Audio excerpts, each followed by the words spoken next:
Chapter 45-14. After a long while, Fairy Xingyu saw some colorful lights filling the sky in front of her. She said in surprise, "Su Ji, look, there is still light in this space fragment. Maybe there is an ancient cave residence. Our opportunity has come. Don't be careless." Su Ji hurriedly reminded her. "The more abodes there are, the more celestial beasts there will be. You must be careful." "I know. Do I need you to tell me that?" Fairy Xingyu said indifferently and sped up again. As if reminded by the light, Su Ji hesitated and said, "Xiaofan, I think the problem you mentioned just now is like this. Before Taoist cultivators ascend to become celestials, they rely on the qi of heaven and earth to cultivate. When they reach the celestial realm, they will not be able to adapt to the celestial spiritual qi. As for the celestials in the celestial realm, low-level celestials such as mortal fairies also rely on the celestial spiritual qi to cultivate. When they reach the high level, they will no longer rely on the celestial spiritual qi. Presumably, in the untainted divine realm, the foundation of cultivation is also different. Therefore, the cultivators will be troubled by the celestial spiritual qi in the fragment of the celestial realm. But in the fragment of the untainted divine realm, there will be no such confusion, right? What do high-level celestials rely on to cultivate?" Xiaofan asked, hitting the nail on the head. "Alas, that's why I don't want to answer your question." Su Ji sighed. "You haven't cultivated to that level yet. It's really not good for you to know too much." After that, Su Ji stopped talking and flew ahead with Xiaofan. Xiaofan had no choice but to shut up. After another 10 minutes, the light was in sight. Under the light, there was neither a spiritual vein nor an abode, but a vast expanse of tall palaces that stretched as far as the eye could see. These palaces were tens of thousands of feet tall, but all of them were damaged or collapsed. If it weren't for the extremely beautiful light emitted by these palaces, they wouldn't be much different from the ruins of the mortal world. As they flew closer, Xiaofan saw that the ground around the palaces was covered with deep cracks and deep holes. These cracks and deep holes were obviously caused by a fight. Next to these cracks, there were some broken celestial artifacts scattered around. This. Fairy Xingyu looked at Su Ji in surprise. Su Ji also looked surprised. The two of them sped up again. Hiss. In just a moment, not to mention Su Ji and Fairy Xingyu, even Xiaofan could not help but gasp.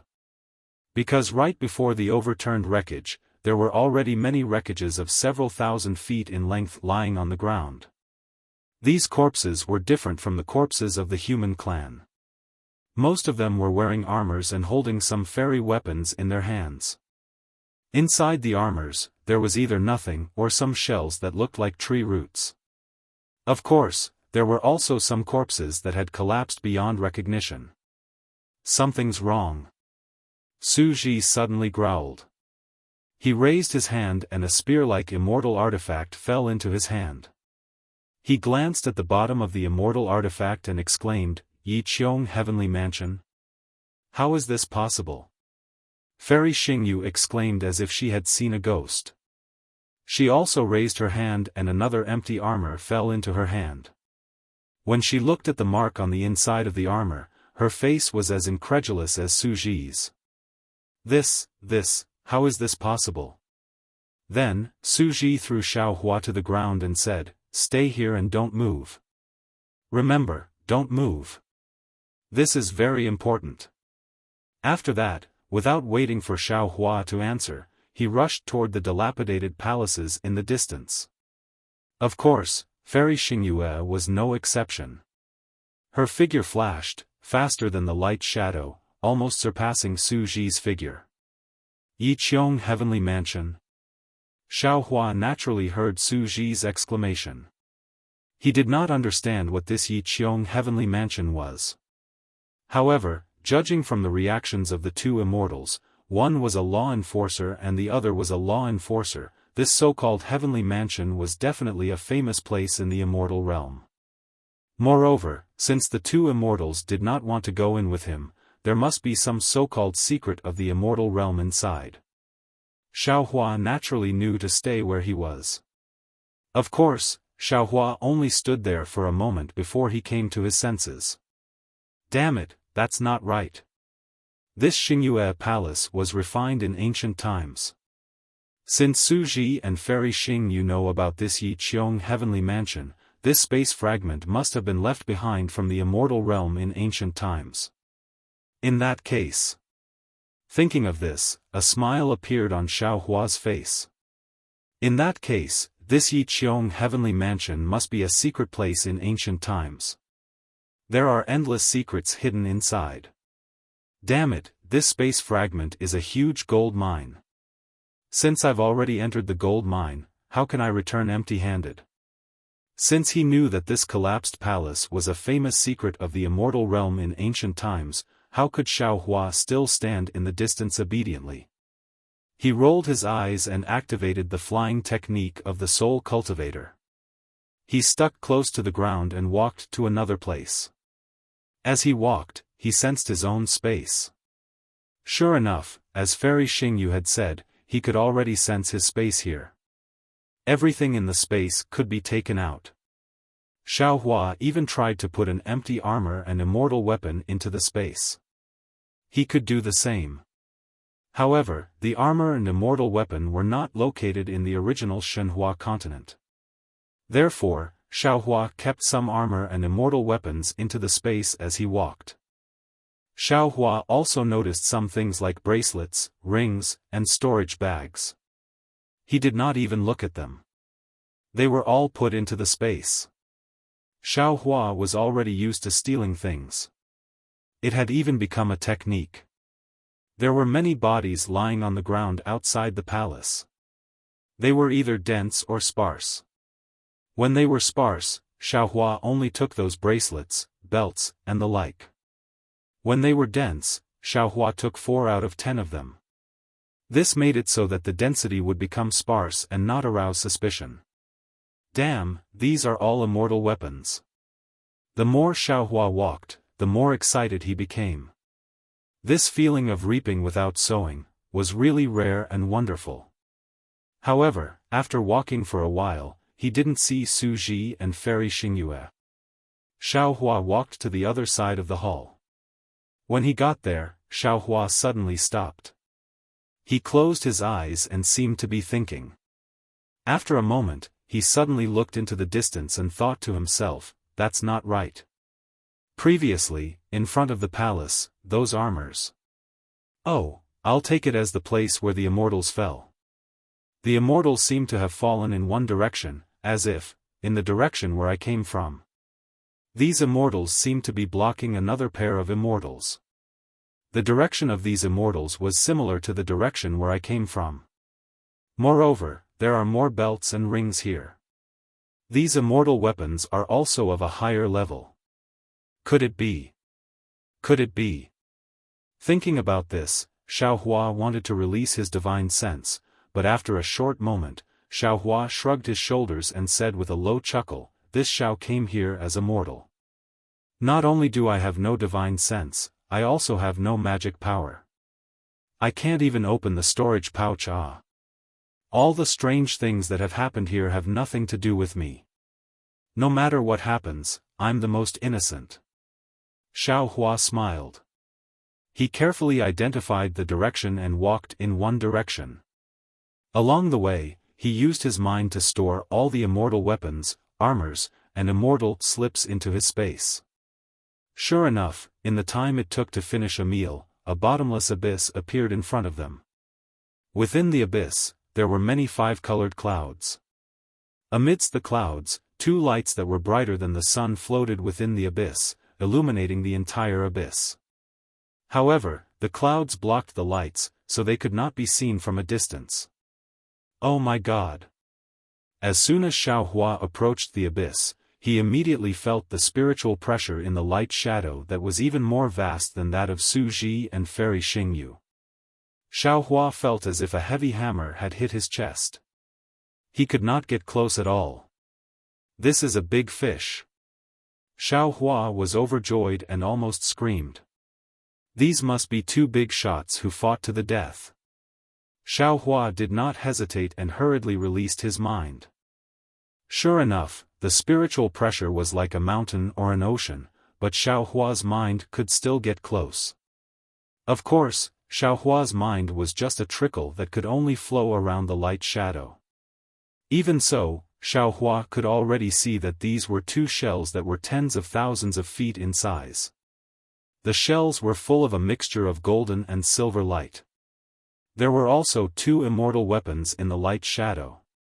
One was shaped like a knife, and the other was shaped like a spear. However, Xiao Hua's mind could not get close to these two immortal weapons. Damn it, you're already dead. Why are you still so stingy? Xiao Hua knew that these two immortals who had perished together were definitely big shots in the immortal world. He gritted his teeth. It seemed that the immortal weapons and other items that he had collected earlier were all scrap metal. No! Xiao Hua shouted inwardly. Even if this is a tiger, this Xiao will still pluck the fur from the tiger's tail.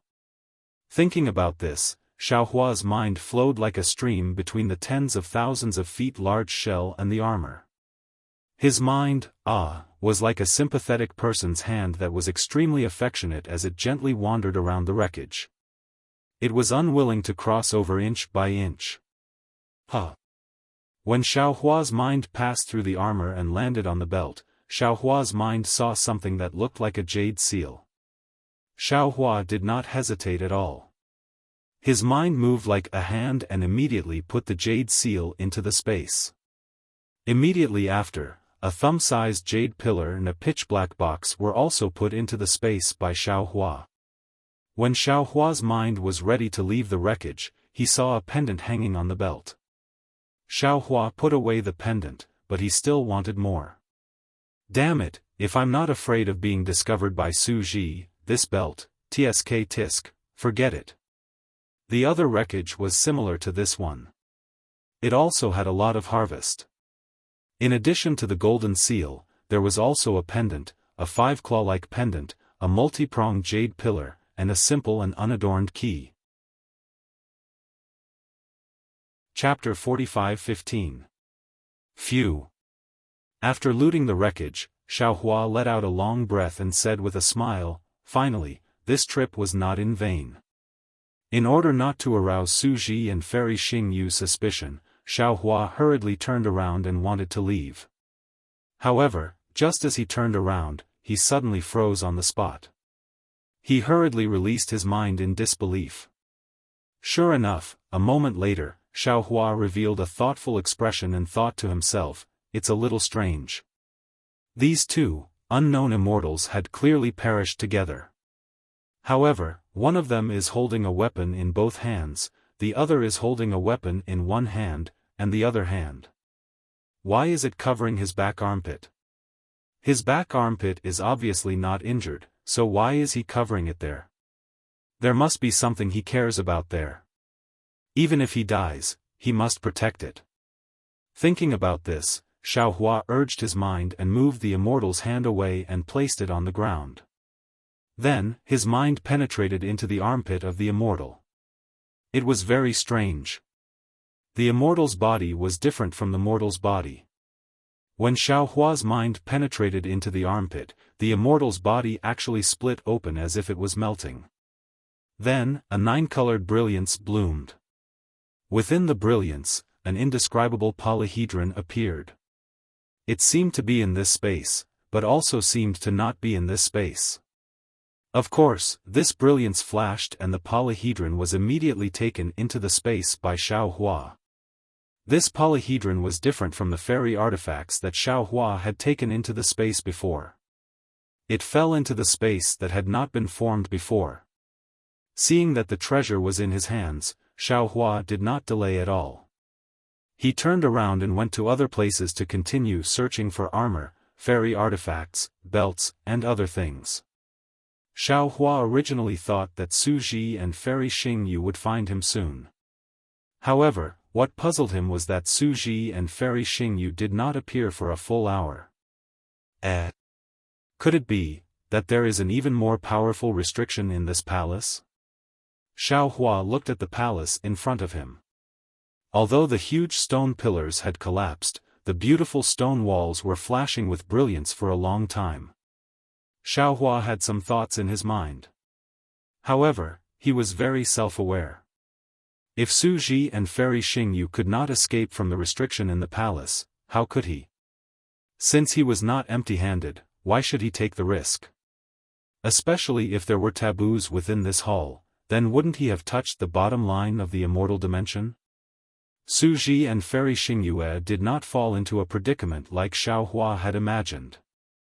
They did not separate, but hurriedly shuttled through the collapsed and dilapidated hall side by side. There were also many corpses in the hall, as well as many precious weapons and other items. However, the two of them did not take a second look at them. They did not dare to release too much of their expanded thoughts and only extended them out a few hundred feet. However, their eyes were different at this time. One of Fairy Xingyu's eyes was like a full moon, while the other was like a bright star. Su Ji's eyes flashed with lightning. The two of them looked at each other with different gazes, as if they were searching for something. They flew into a huge palace. In this palace, there was a huge chair that had been split in half. On the stone wall above the chair, there was a plaque that gave off a milky white light. This plaque was now hanging at a slanted angle, and most of it was already broken. The gazes of the two landed on the signboard at the same time. Their bodies shook violently. At the same time, the silver light hidden under the armor involuntarily rushed out and wrapped around the bodies of the two. A moment later, the figures and faces of the two were once again revealed. Fairy Xingyu was shocked. She rushed to the front of the throne and wanted to take a closer look.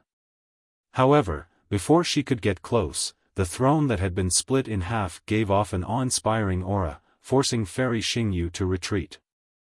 She couldn't get close to the throne at all. Fairy Xingyu had no choice but to fly high and try her best to get close to the plaque on the stone wall. After taking a closer look, Fairy Xingyu's body stiffened.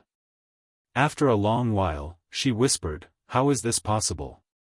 This is really the Yi Qiong Heavenly Mansion. The most mysterious immortal mansion of the legendary Yi Qiong. This immortal mansion. Isn't it in the immortal realm?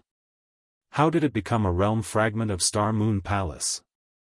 Could it be that the Yi Qiong Heavenly Mansion disappeared in ancient times? That's even more impossible."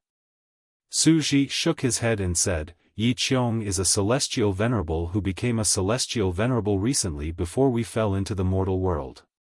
His Yi Qiong Heavenly Mansion only appeared in the last 20 million years. How could it have disappeared in ancient times? Unless there was another Yi Qiong Heavenly Mansion in ancient times, there's no other explanation for it being in Star Moon Palace." Fairy Xingyu deduced without hesitation. Su Ji nodded and said, "That's possible. No one can guarantee that there wasn't another Yi Qiong Heavenly Mansion in ancient times. But... Fairy Xingyu hesitated a few times, and her face was full of doubts. She did not say the reason for the "but." There seemed to be endless hesitation in her heart. Su Ji seemed to know what Fairy Xingyu wanted to say. He looked at Fairy Xingyu and opened his mouth, but in the end, he sighed and closed his mouth. Finally, Fairy Xingyu probed, "Su Ji, you've been following me since we entered this heavenly mansion. Are you afraid that there are restrictions in this heavenly mansion and want to protect me?" Su Ji shook his head and said, "This heavenly mansion has been destroyed. How could there be restrictions? Moreover, the heavenly mansion is full of celestial generals who have been killed. Even if there were restrictions, I'm afraid they would have been triggered by them. However, I don't want to be separated from you because I want to protect you. At the same time, I'm also protecting myself." Alas, that's right. Fairy Xingyu also understood what Su Ji meant, but she still did not want to make it clear. She sighed and said, in that case, you and I. In this heavenly mansion, we can't be separated. Yes. Su Ji smiled bitterly. We'll search together and then come here. Then we'll be honest. That's the only way. Fairy Xing Yu's smile became even more bitter. It seemed that if she was given another chance, she would definitely not enter this space fragment so easily. Afterwards, the two of them spent another hour walking through most of the halls. Afterwards, they did not touch any of the items or corpses in the halls, and they returned to the main hall. Looking at the throne again, Su Ji said, Xing Yu, I think we're in big trouble. Alas, yes. Fairy Xing Yu stamped her feet in mid-air and said, this is indeed the mysterious Yi Qiong heavenly mansion that is widely rumored in the celestial realm. But this heavenly mansion, why would it be in the ancient Star Moon Palace? The ancient Star Moon Palace? Su Ji said with a faint smile, who told you this? I'm afraid you came up with it yourself, right? Why not? Fairy Xing Yu frowned and said, although we found this Star Moon Palace first. The token to open this Star Moon Palace can also be found in the 3 continents. This means that before we came, the Star Moon Palace already existed and someone had already entered. It's just that they probably didn't have your divination skills. After they came in occasionally, they couldn't find any trace of the Star Moon Palace. Even so, it doesn't mean that the Star Moon Palace existed in ancient times, nor does it mean that the space fragments in this meteor belt were refined in the Star Moon Palace in ancient times. Su Ji explained, this Yi Qiong heavenly mansion is the best proof. The Yi Qiong heavenly mansion must have fallen into the Star Moon Palace within 1,000,000 years. Okay. Fairy Xing Yu was impatient and waved her hand. What's the use of saying this now? Let's find the divine cultivation mirror first. The problem is. Su Ji looked worried. The divine cultivation mirror is just a legend. Who knows if it really exists? Even immortal King Tu Gong has never admitted it. Su Ji, do you know that there's no smoke without fire? Fairy Xing Yu said, if Heavenly Venerate Yi Qiong wasn't immortal King Tu Gong's most trusted Heavenly Venerate and if he didn't steal the divine cultivation mirror, how could this legend have spread in the celestial realm? If it weren't for this legend, how could the Yi Qiong heavenly mansion disappear from the celestial realm? Even the Palace of Law doesn't know where the Yi Qiong heavenly mansion is. I think. Su Ji shook his head and said, it's better if we don't look for it. How about we pretend that we never came here at all?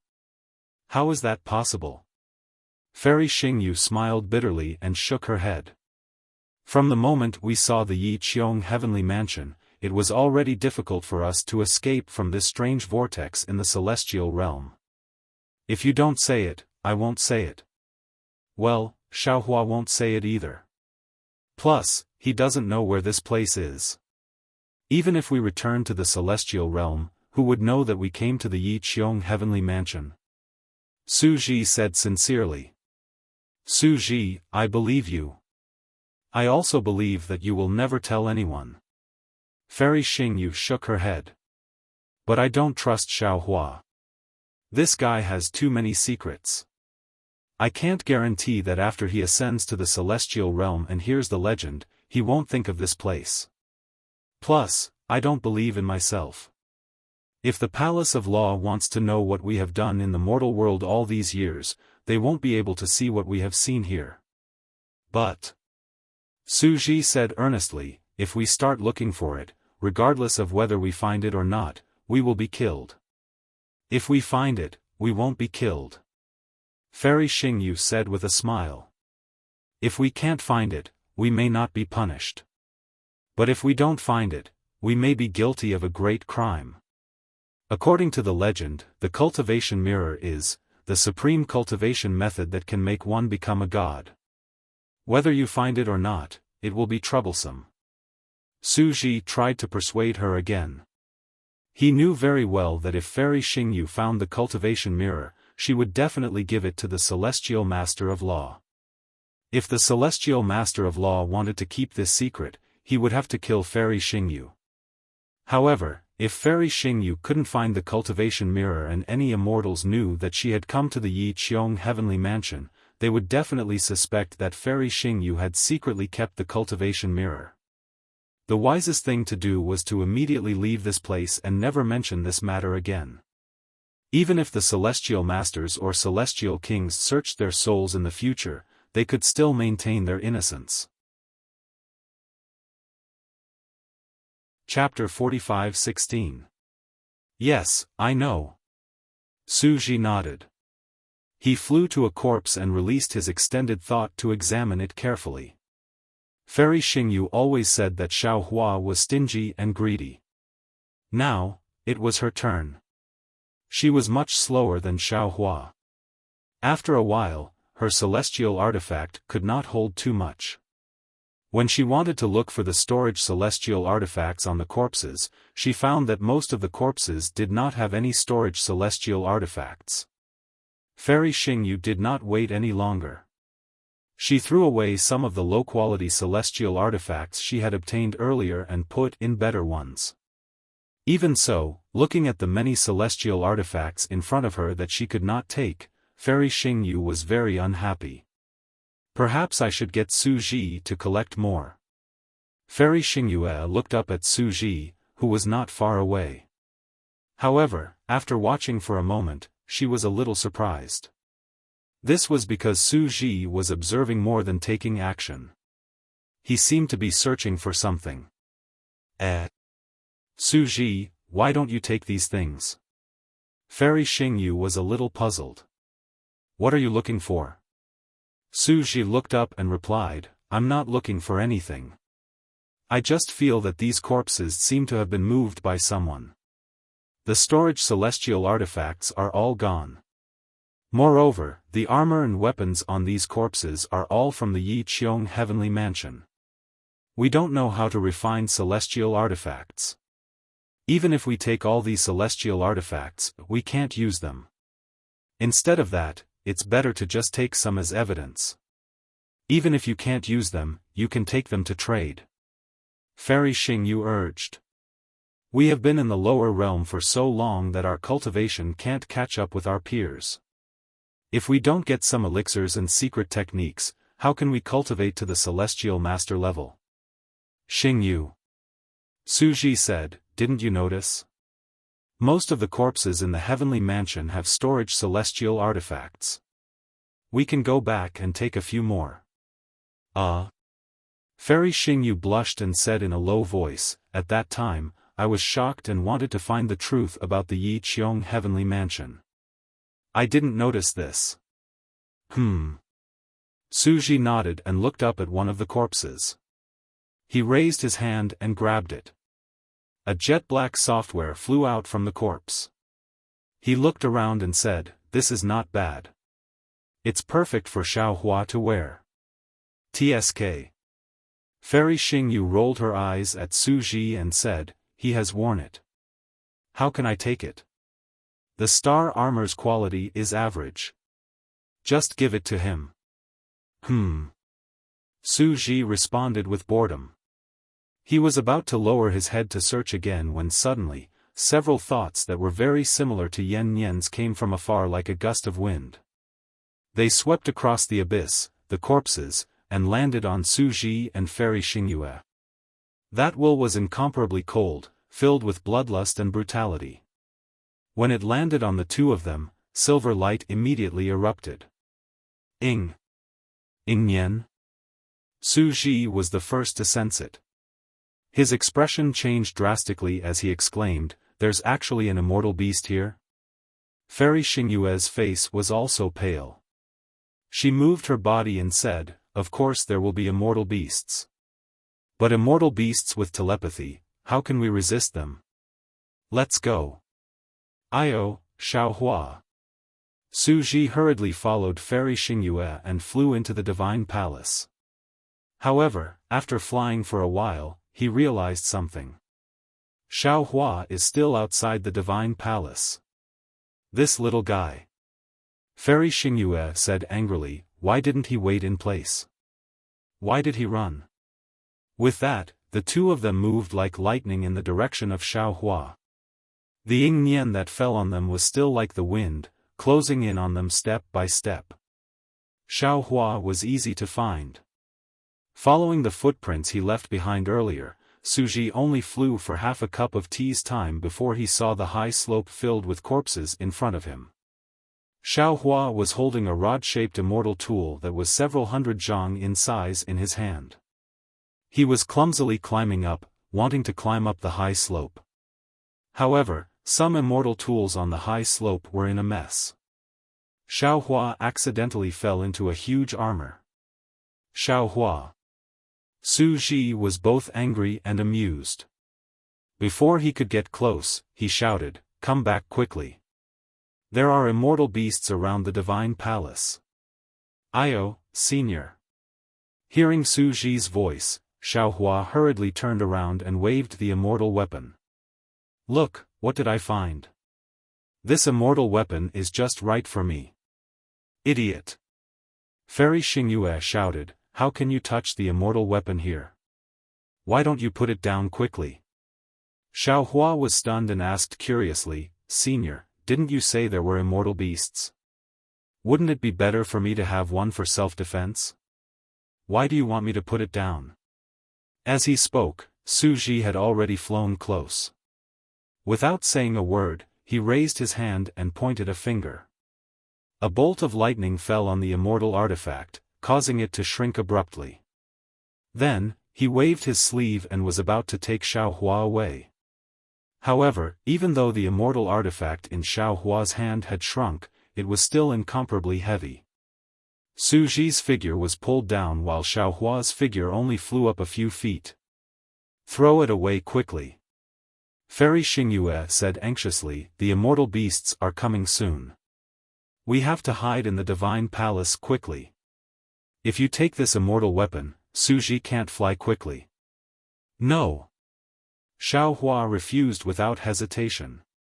He held the immortal weapon in his arms and said, "Without this immortal weapon, I am powerless. With this immortal weapon, I can resist the immortal beasts." "You? Who do you think you are?" Fairy Xingyue was furious. She raised her hand and a ray of starlight was about to strike down. She shouted, "Do you think this immortal beast is one of the 6 great sages of the 1,000 demons sacred realm? How can you be a match for an immortal beast?" "Xingyue." Su Ji shouted, "Go back to the divine palace first and wait at the gate. I will fly back with Xiaohua." "You."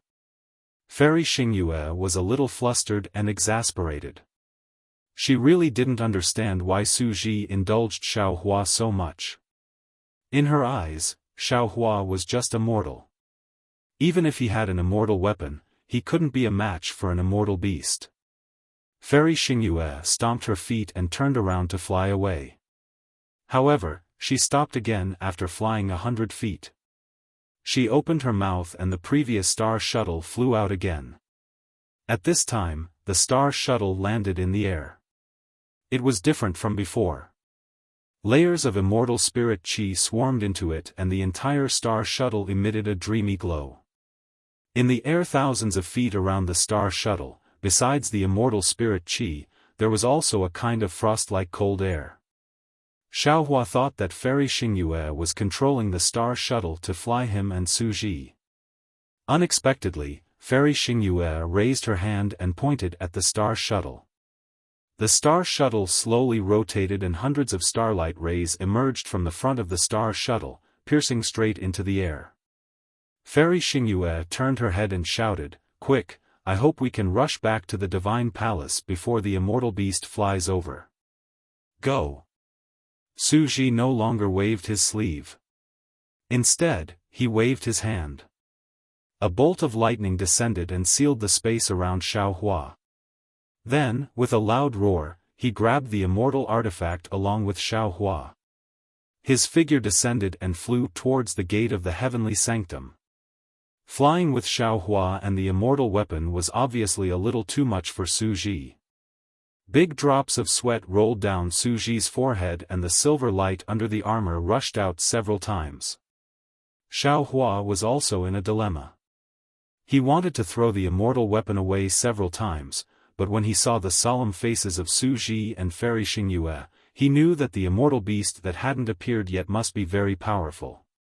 If he didn't have this immortal weapon, he would not only be food for the immortal beast, but also a burden to the two of them. Although Suji was a little tired now, it was better than losing his life later. Aoo! Suddenly, a strange beast roar sounded. When Xiaohua heard it, he couldn't help but tremble. Golden flowers appeared in front of his eyes and sparks flew in all directions from his Naiwan palace. Fairy Xingyue and Suji's bodies glowed with silver light at the same time, protecting them.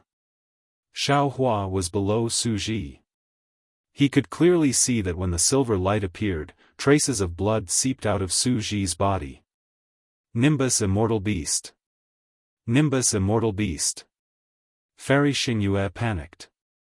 How could there be a Nimbus Immortal Beast here? Although Suji also showed a rare trace of panic on his face, he replied calmly, "The space fragments here are different from the ones we encountered before. It's normal for immortal beasts to appear that are beyond imagination. The problem is..."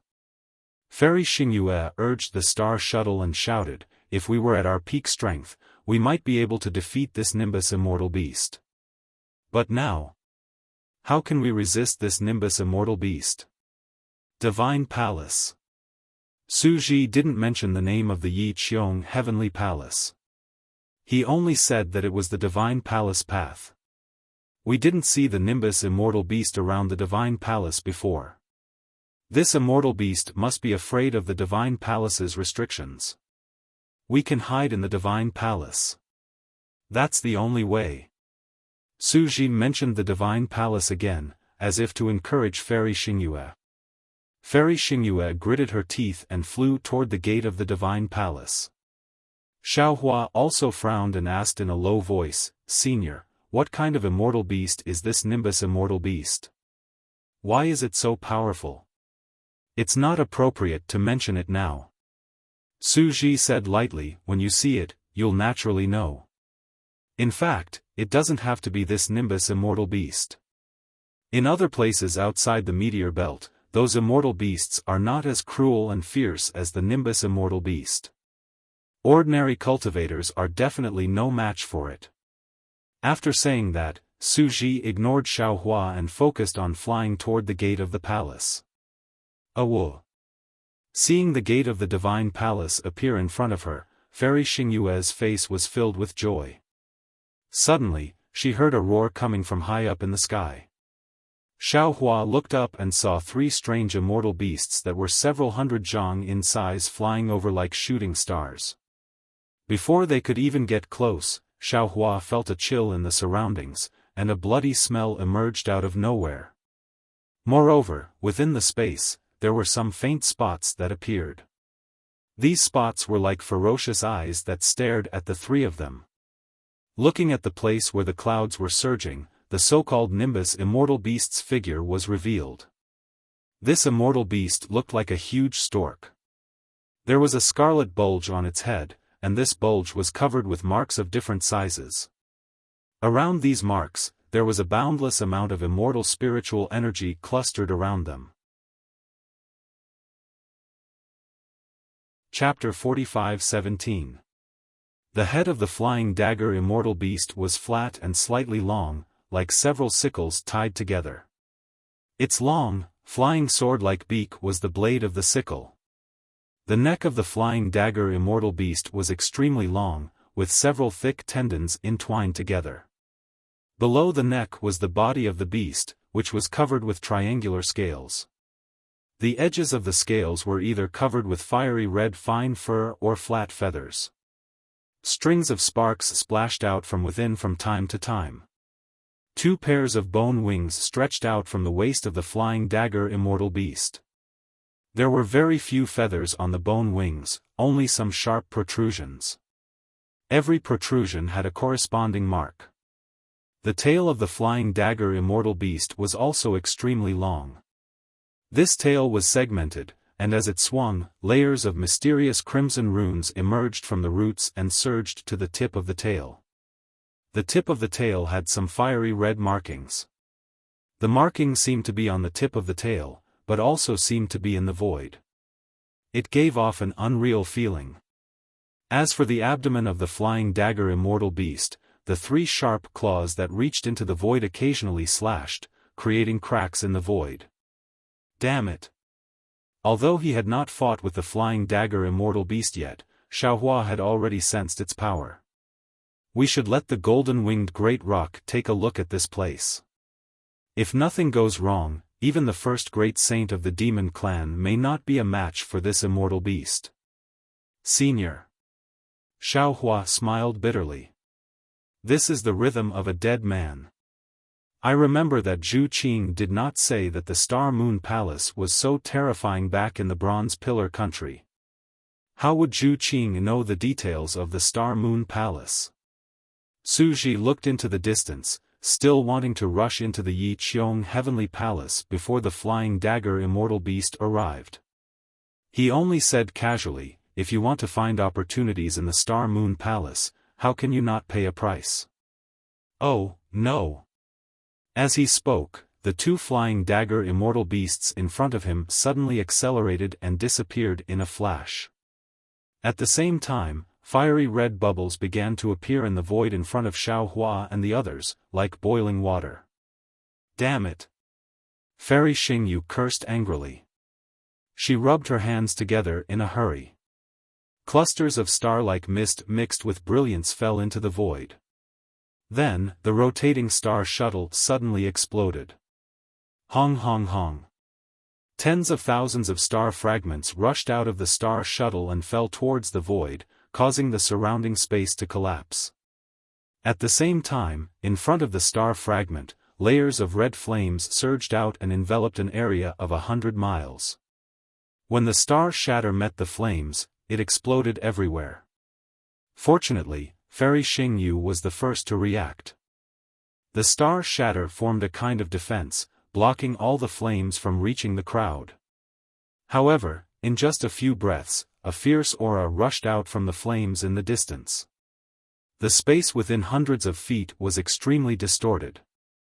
Then, the space cracked inch by inch like silk. Boom! With a loud bang, 3 sharp sword-like red claws stretched out, passing through the space and grabbing at Fairy Xingyue. Whoosh! Fairy Xingyue had been accumulating her strength for a long time. When she saw the sharp claws, she raised her hand without hesitation.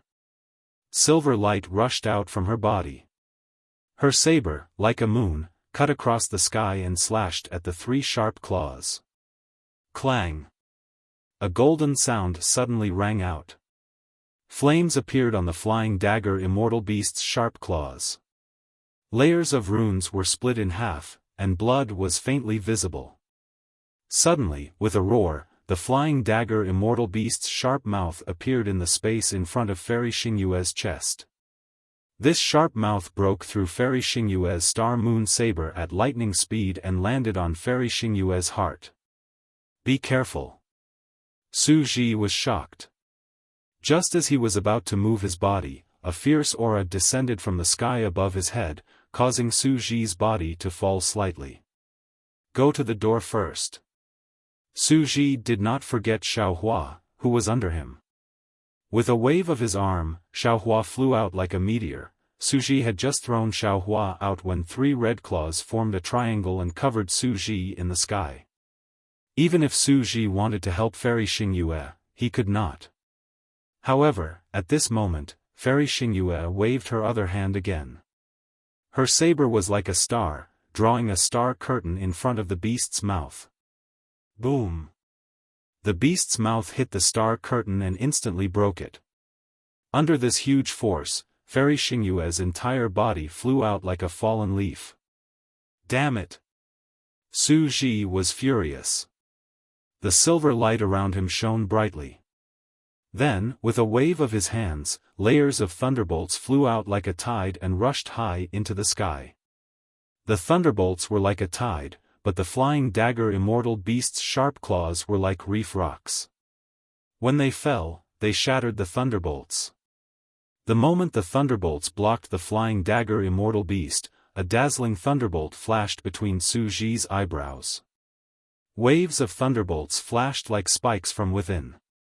When the ripples fell into the sky, the entire sky collapsed. An aura that was close to the will of heaven and earth overflowed from the collapse. As Su Ji grabbed between his eyebrows, a light as bright as a star appeared in his hand. The light pierced through all the darkness, and the vast aura instantly filled the entire space fragment. This is a punishment celestial weapon. Even though Xiaohua had already slowed down in midair and was about to descend, he could still easily identify the origin of the immortal artifact in Su Ji's hand when the powerful aura of justice, fairness, and justice rushed past him. He could not help but groan and look up at Su Ji. In the light and shadow, a punishment celestial weapon that looked like a spear appeared. The spear looked like it was only 8 feet long, but the light and shadow vaguely seemed to be submerged in the void. Endless thunderbolts appeared in the spear, and thousands of thunderbolts that revealed supreme majesty overflowed on the surface of the spear.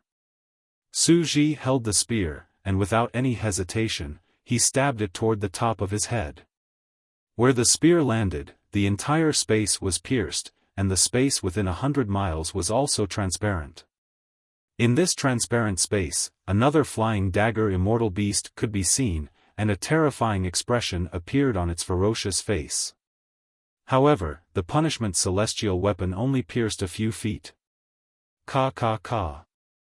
A burst of ear-piercing cracking sounds came from Su Ji's body.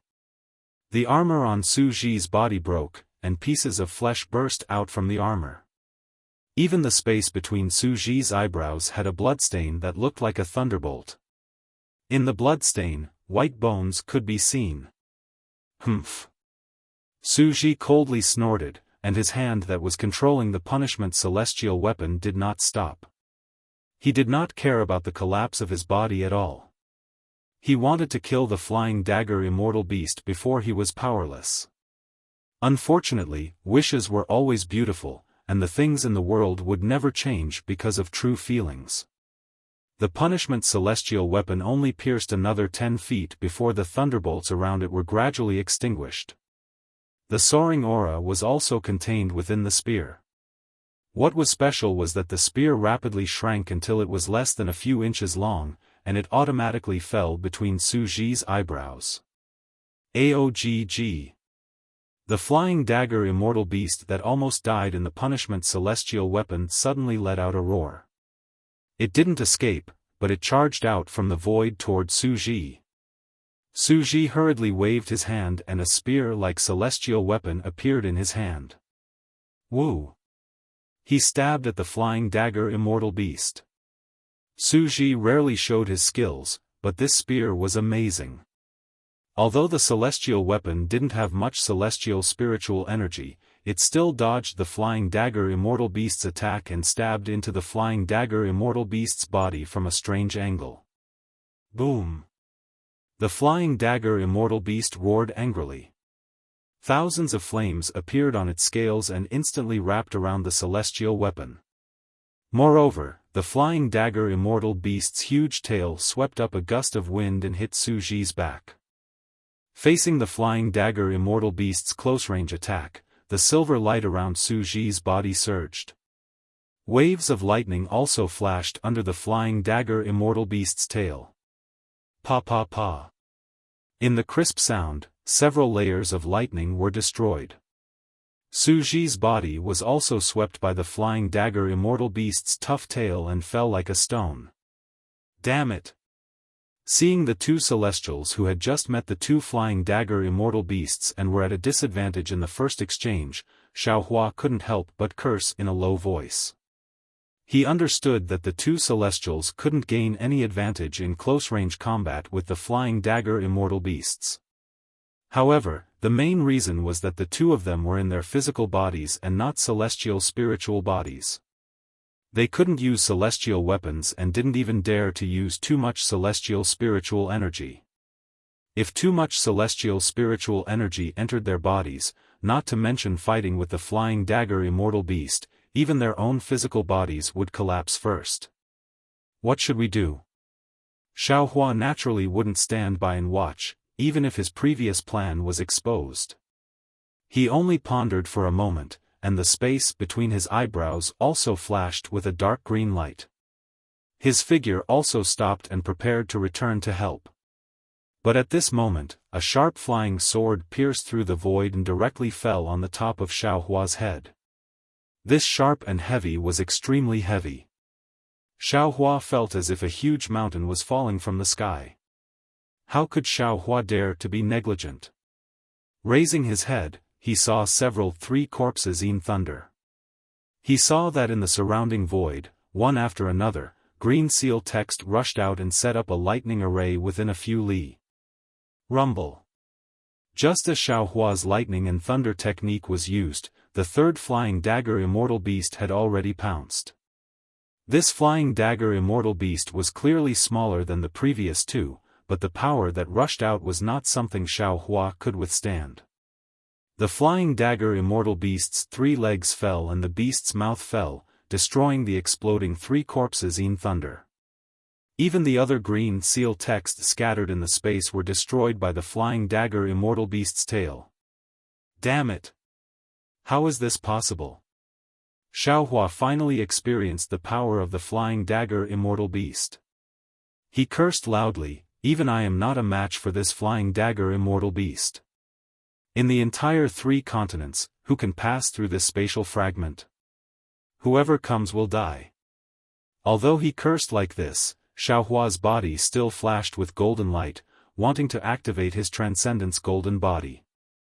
However, as the golden light flashed, countless celestial spiritual energy madly rushed in. Xiaohua's physical body uncontrollably swelled up, while the other part produced chaotic fluctuations. The golden light flashed and disappeared. Chapter 45:18. Humph. Xiaohua was still unwilling to give up. More soul strands appeared between his eyebrows as he unleashed the bloodline power of God Shibai. Wu. The flying crane immortal beast seemed to have sensed Xiaohua's abnormality and swung its huge tail at him. Amidst the whistling of the wind, the soul strands were destroyed one after another. The power of the bloodline backlash was generated from Xiaohua's body, alas. Xiaohua sighed. He now understood that although he could use his soul cultivation in this space, his soul cultivation strength was far inferior to that of the flying crane immortal beast. Even if he used these soul cultivation divine abilities, he would only attract the suspicion of Fairy Xingyu and Suji. He would not be able to change the situation of the battle. Since the power of the soul can't do anything, then I'll use the other most primitive power in this world. Xiaohua thought as he waved the immortal weapon in his hand. Woo! It smashed towards the flying crane immortal beast. Pang! With a loud bang, the flying crane immortal beast's huge tail hit Xiaohua's immortal weapon. Xiaohua's body was flipped over and landed far away. However, the flying crane immortal beast's body also shook violently. Its previously unstoppable momentum was suppressed by this strike. Whoosh! Just as Xiaohua was sent flying by the flying crane immortal beast, Fairy Xingyu and Suji, who were also sent flying by the flying crane immortal beast, moved as well. Before their bodies landed, they immediately shot out like flying arrows and flew towards Xiaohua's direction. Whoosh! The phalanx immortal beast landed in the sky. It no longer needed to flap its wings, but with a flap of its 3 legs, it chased after the 2 cultivators like a shooting star. Its 2 beak-like beaks even tore through the sky and bit down on the 2 cultivators. The flying crane immortal beast's beak was so powerful that with one bite, it devoured the space within 100 feet. Naturally, Suji and Fairy Xingyu's bodies were also devoured. Even before their bodies arrived, the silver light on the surface of their bodies had already entered the beast's mouth. Damn it! Fairy Xingyu panicked. She raised her hand and threw out an unknown immortal artifact. Then, she flicked her finger. Boom! The immortal artifact exploded in the collapsed space behind her. Although it was not refined by Fairy Xingyu and the power of the explosion was much weaker, the force of the explosion still shattered the collapsed space. However, right at this moment, the spearhawk closed its mouth and the explosion and void disappeared.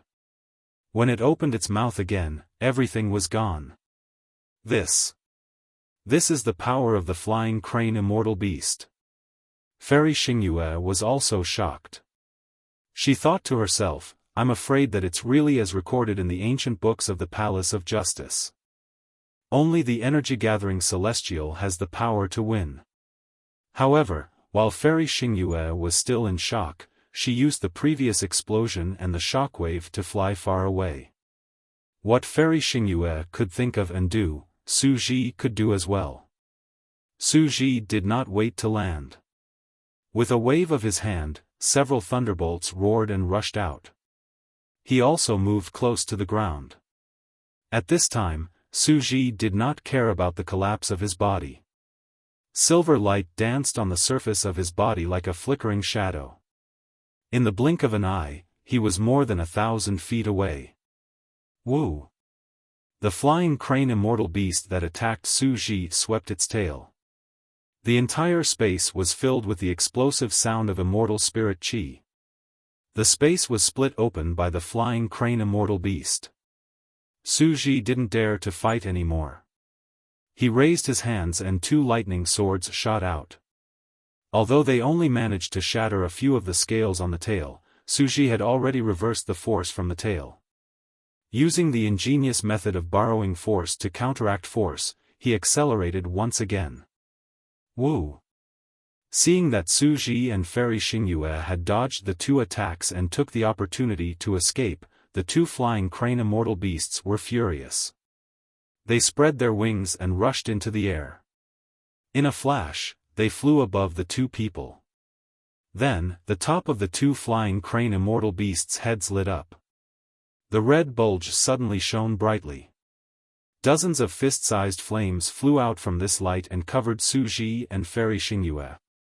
When these dozens of flames fell into the air, immortal spirit chi immediately poured in.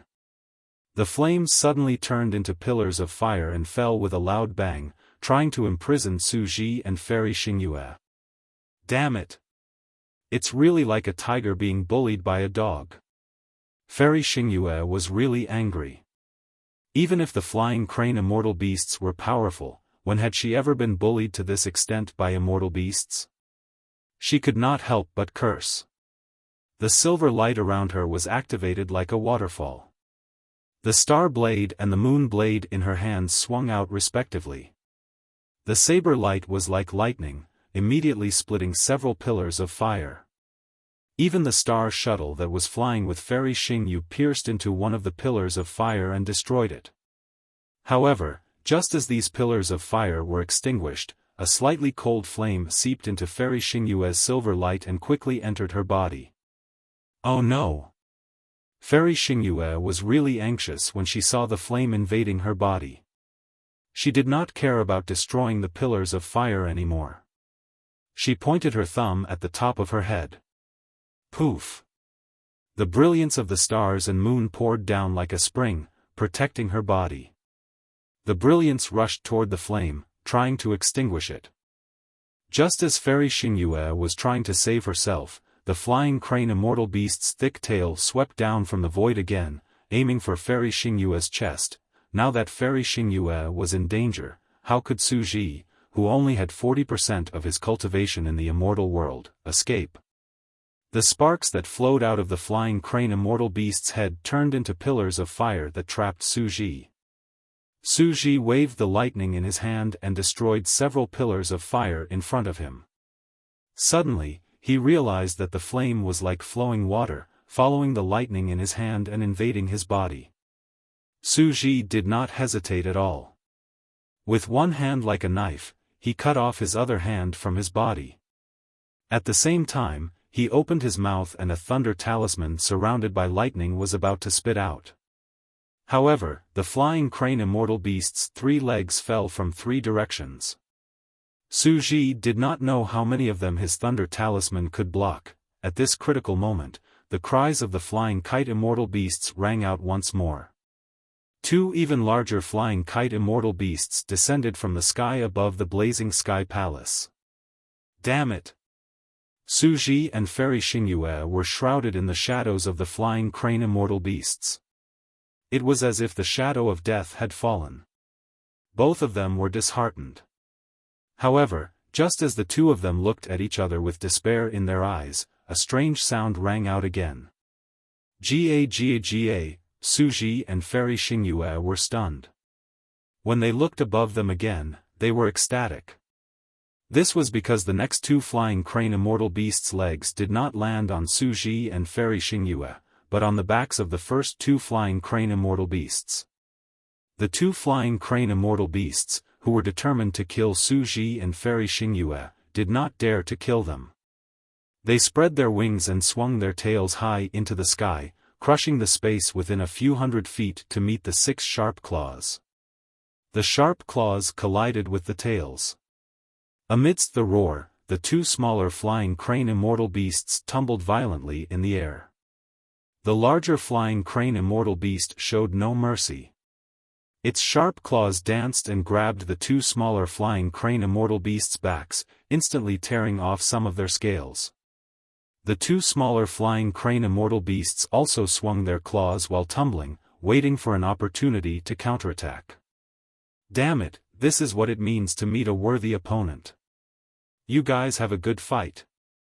Of course, Su Ji and Fairy Xingyue did not think that the 2 flying crane immortal beasts had come to save them. However, at this moment, their eyes were filled with ecstasy. They looked at each other and muttered to themselves. Then, they sneaked past the pillars of fire that had not yet been extinguished and flew toward Xiaohua. Ow ow! The 2 smaller flying crane immortal beasts were no match for the flying crane immortal beast. After a few rounds, they were already drenched in blood. One of them could not help but cry out in a low voice.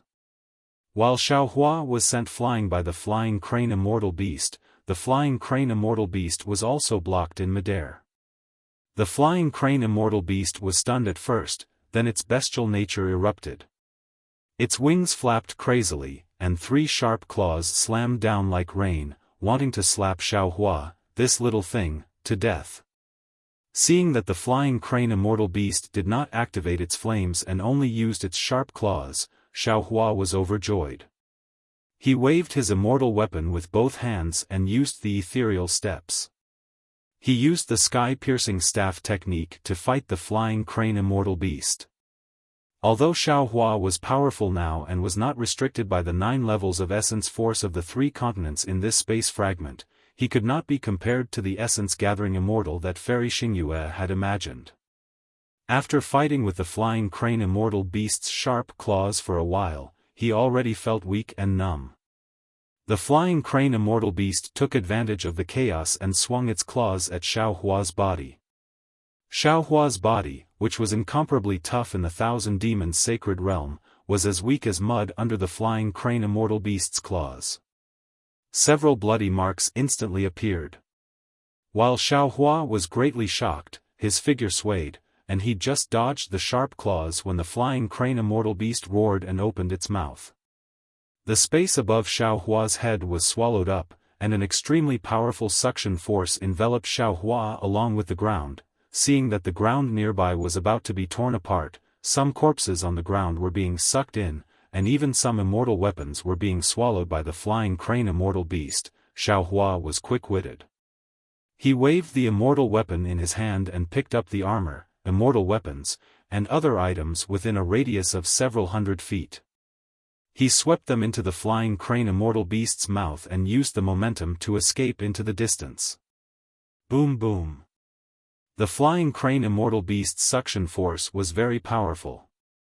The armor and other items that fell into the beast's mouth all exploded. However, the explosions were like fireworks, and even though Xiaohua tried his best to escape, he still couldn't escape the range of the flying crane immortal beast's suction force. Bang! Bang! Bang! Xiao Hua's face went pale, and in his panic, he circulated his soul technique once more, causing string after string of 3 corpsine lightning to appear behind him. Unfortunately, even an immortal artifact was unable to cause any waves in the mouth of the skyhawk, so what effect could these top-grade Dharma techniques of the cultivation world have? The 3 corpses in lightning only stopped the flying crane immortal beast for a moment before the beast's mouth came down again. What made Xiao Hua most sullen was that one of the flying crane immortal beast's claws had reached his back at some point. Rip! Not only did it tear apart Xiao Hua's star armor and Daoist robe, it also knocked Xiao Hua to the ground. His body rolled on the ground, and the Grand Ascension stage human race's face was completely swept away. Chapter 45-19. At this point, Xiao Hua could no longer consider hiding anything. His mind was about to enter the space, ready to summon Daoist Witch, Celestial Being, and the others to fight. It was also at this moment, rumble. Huge thunderbolts surged over like a flood. Swish swish swish. After the thunderbolts, the light pillars of stars and moons also crazily bombarded. The pillars of lightning, starlight, and moonlight all entered the mouth of the flying crane immortal beast, temporarily dispersing the enormous devouring power. Roar! The flying phalanx immortal beast was furious. It raised its head and let out a long howl. Its angry gaze shifted away from Xiao Hua's body, which was rolling like a pellet, and looked behind it. In the sky, Su Ji and Fairy Xingyu had quietly arrived. They each used their immortal spiritual power to save Xiao Hua. The flying crane immortal beast spread its wings, and the entire space was filled with crimson flames. The bulge on its forehead was also flashing with brilliance. Fairy Xingyu secretly complained, while Su Ji roared, "Xingyu, you and I split up. I will lead the flying crane immortal beast to another place. You take Xiao Hua and rush into the Heaven's Palace." Fairy Xingyu gritted her teeth and said, "All right, be careful." Just as Su Ji was about to fly up, another anxious roar came from behind Su Ji and Fairy Xingyu. The flying crane immortal beast that was pouncing toward Su Ji and Fairy Xingyu was startled and looked up into the distance. Su Ji saw this and hurriedly descended, quietly hiding beside a corpse. Fairy Xingyu also slowly descended. Sure enough, before Fairy Xingyu could hide herself, the flying crane immortal beast roared and flapped its wings, flying towards the battle in the distance. "Let's go." Su Ji saw that the flying crane immortal beast had just flown away, and his figure immediately moved, rushing towards Xiao Hua like a wisp of smoke. At this moment, Xiao Hua was in an extremely sorry state. The bronze-colored skin on his back was exposed. Streaks of blood seemed to be facing outwards. Although there was no blood seeping out, the wounds were slowly wriggling and couldn't heal very quickly. Looking at Xiao Hua's body, he was stained with some mud. Although he was holding an immortal artifact in his hand, his arm was still slightly trembling. Clearly, he had used too much strength. Su Ji flew over his head, and without even looking at him, he grabbed him with his big hand. His figure fell rapidly again, and his flying speed also decreased. "Damn it, what do I need that piece of junk for?"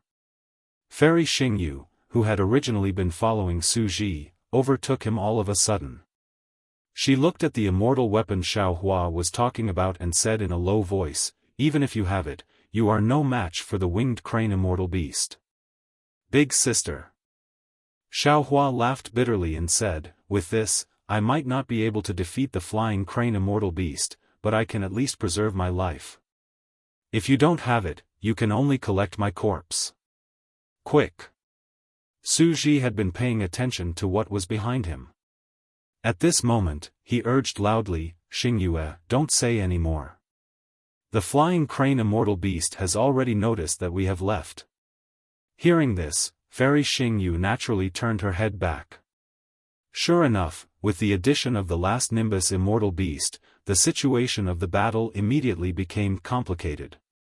In just a moment, the two larger Nimbus immortal beasts were also injured by the three Nimbus immortal beasts. They had no choice but to slow down their attacks. Now that the battle had slowed down, the Phalanx immortal beasts thought of their prey and looked at Su Ji and the others. "I'll help you."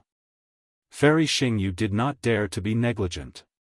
She raised her hand and waved it, and a huge hand of stars and moon fell. Together with Su Ji, she grabbed Xiaohua and rushed to the gate of the Heaven's Mansion with Xiaohua. Ow ow. Seeing that their prey was escaping, the two larger Nimbus immortal beasts spread their wings and pounced at Su Ji and the others with a roar. Boom! Unfortunately, before they could fly more than 300 meters, the three smaller Nimbus immortal beasts were even faster. They fell from the top of the two Nimbus immortal beasts' heads and smashed their tails mercilessly on the necks of the two Nimbus immortal beasts. The two Nimbus immortal beasts were furious. They curled their tails and stretched out their sharp claws again. Caw caw caw. With an ear-piercing sound, another Nimbus immortal beast's scales were torn and fell. In an instant, the five Nimbus immortal beasts were fighting again. Phew! Xiaohua was taken to the gate of the Heaven's Mansion by the two immortals. When he turned around and saw the five Nimbus immortal beasts fighting, he could not help but let out a long sigh of relief. He could not help but cry out, "Damn it, this kind of space fragment. No cultivator on the three continents can walk out alive, right?" "Of course." Fairy Xingyu sneered. "Even we have to suffer under the sharp claws of the Nimbus immortal beasts. How can others leave alive?" Su Ji also said with lingering fear, "I guess, this is also the reason why the Star Moon Palace disappeared from the three continents." Fairy Xingyu nodded. "I was also surprised earlier. Since the three continents have tokens to enter and exit the Star Moon Palace, there is no reason why there is no news about the Star Moon Palace. I guess the cultivators who entered the Star Moon Palace in the past were unlucky enough to encounter these Nimbus immortal beasts. Or maybe there are other Nimbus immortal beasts that are even more powerful. They were all wiped out here, leaving no clues behind. Oh, no. Quick." She had only said a few words when the battle between the five Nimbus immortal beasts came to an end. Another Nimbus immortal beast rushed out of the battle and pounced on Su Ji and the others. At this time, Su Ji and the others were only a few hundred meters away from the Yi Qiong Heavenly Mansion. "Let's fight." Su Ji roared and the silver light around him shone brightly. Fairy Xingyu was anxious and shouted, "Su Ji, don't." Before she could finish speaking, lightning flashed under Su Ji's feet and pieces of flesh and blood dripped down. His flying speed increased greatly as he carried Xiaohua. Seeing that Su Ji's fight was to speed up, Fairy Xingyu finally heaved a sigh of relief. She also hurriedly urged the remaining immortal qi to speed up. Swoosh, swoosh, swoosh. Even Su Ji and Fairy Xingyu were not as fast as the Nimbus immortal beasts, let alone Xiaohua, who was carrying a heavy object. The three of them had only flown a few hundred meters. When they were halfway there, the Nimbus immortal beasts had already caught up. This time, the two groups of Nimbus immortal beasts had a tacit understanding. Two of the larger Nimbus immortal beasts rushed toward Su Ji, while the three Nimbus immortal beasts that came first pounced on Fairy Xingyu. Xiaohua was already regarded as an easy prey. Seeing that the five Nimbus immortal beasts were waving their sharp claws at Su Ji and Fairy Xingyu's heads, Xiaohua's heart skipped a beat. He hurriedly shouted, "Leave me behind, run away from the palace gate, and run in the opposite direction." Su Ji and Fairy Xingyu were stunned and immediately understood. They looked at each other and urged their immortal qi on their arms at the same time.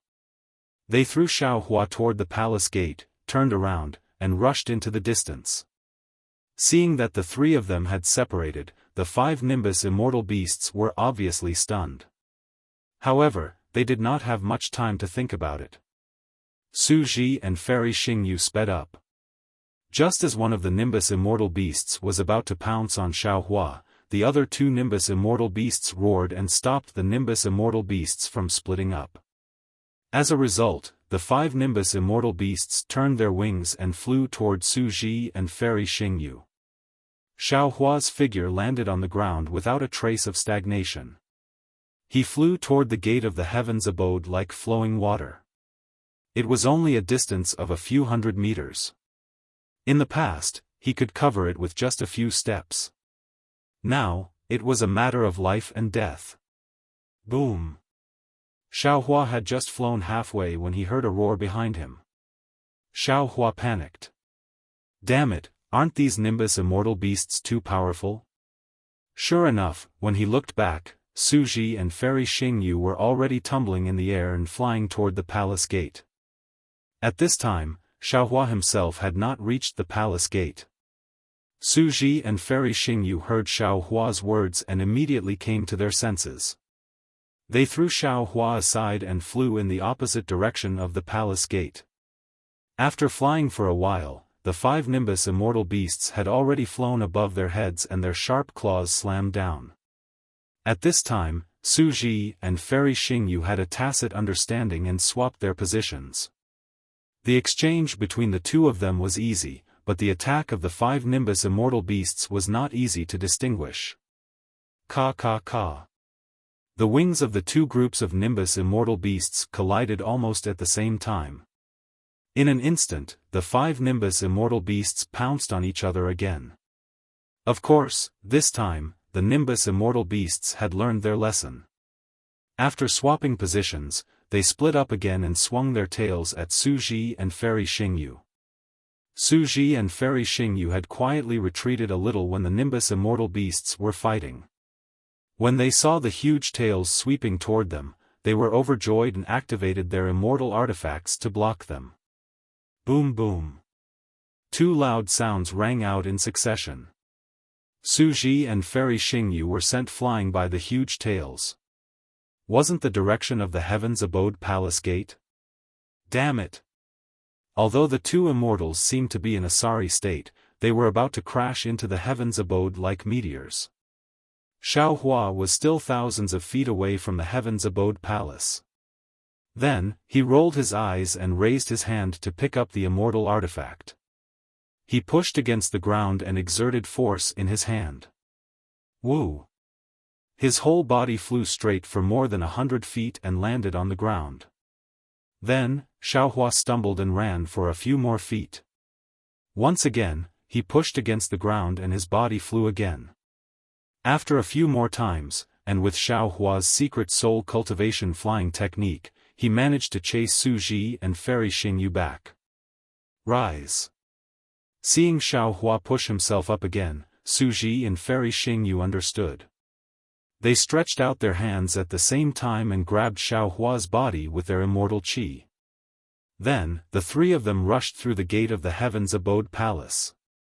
At this time, the sharp claws of the flying crane immortal beast had already fallen. With a swoosh, Xiaohua's back was torn apart again. Woo! The 3 of them fell into the gate of the heaven's abode palace. Su Ji and Fairy Xingyu let go of Xiaohua at the same time. Xiaohua's body drew an arc in the air and landed on the ground of the main hall. Amidst the whistling of the wind, there was a series of clattering sounds. Xiaohua's slightly clumsy body smashed the corpses on the ground into a mess. Su Ji and Fairy Xingyu also staggered to the ground. Not only were their faces abnormally pale, but there were also some drops of sweat dripping from their foreheads and necks. Fairy Xingyu stood on the ground and wiped her forehead with her hand. Looking at the sweat, she smiled bitterly and said, "Is this sweat? I can't remember the last time I sweated." Chapter 45-20. Su Ji ignored Fairy Xingyu. He released his thought extending and scanned the ground. When his thought extending landed on a corpse, he hurried over and picked up a box-like fairy weapon from the corpse. As his thought extending passed, he took out a thumb-sized elixir. However, He just looked at it, then threw it on the ground and said, "Although these elixirs are useful, we can't take them." "What a pity. Su Ji, take this first." Fairy Xingyu smiled, took out a jade bottle, and threw it to Su Ji. Su Ji was slightly stunned. He took the jade bottle with a wry smile, took out a blue elixir, and swallowed it. Then, he sat cross-legged on the ground and adjusted his breathing. Fairy Xingyu looked at Xiaohua, took out another jade bottle and swallowed it.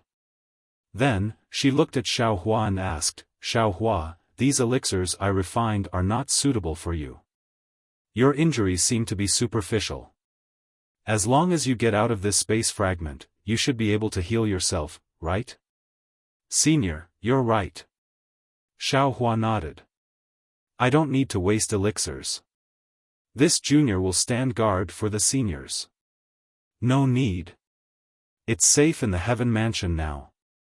Fairy Xingyu said with a smile, "Those Nimbus immortal beasts don't dare to enter. You should rest for a while.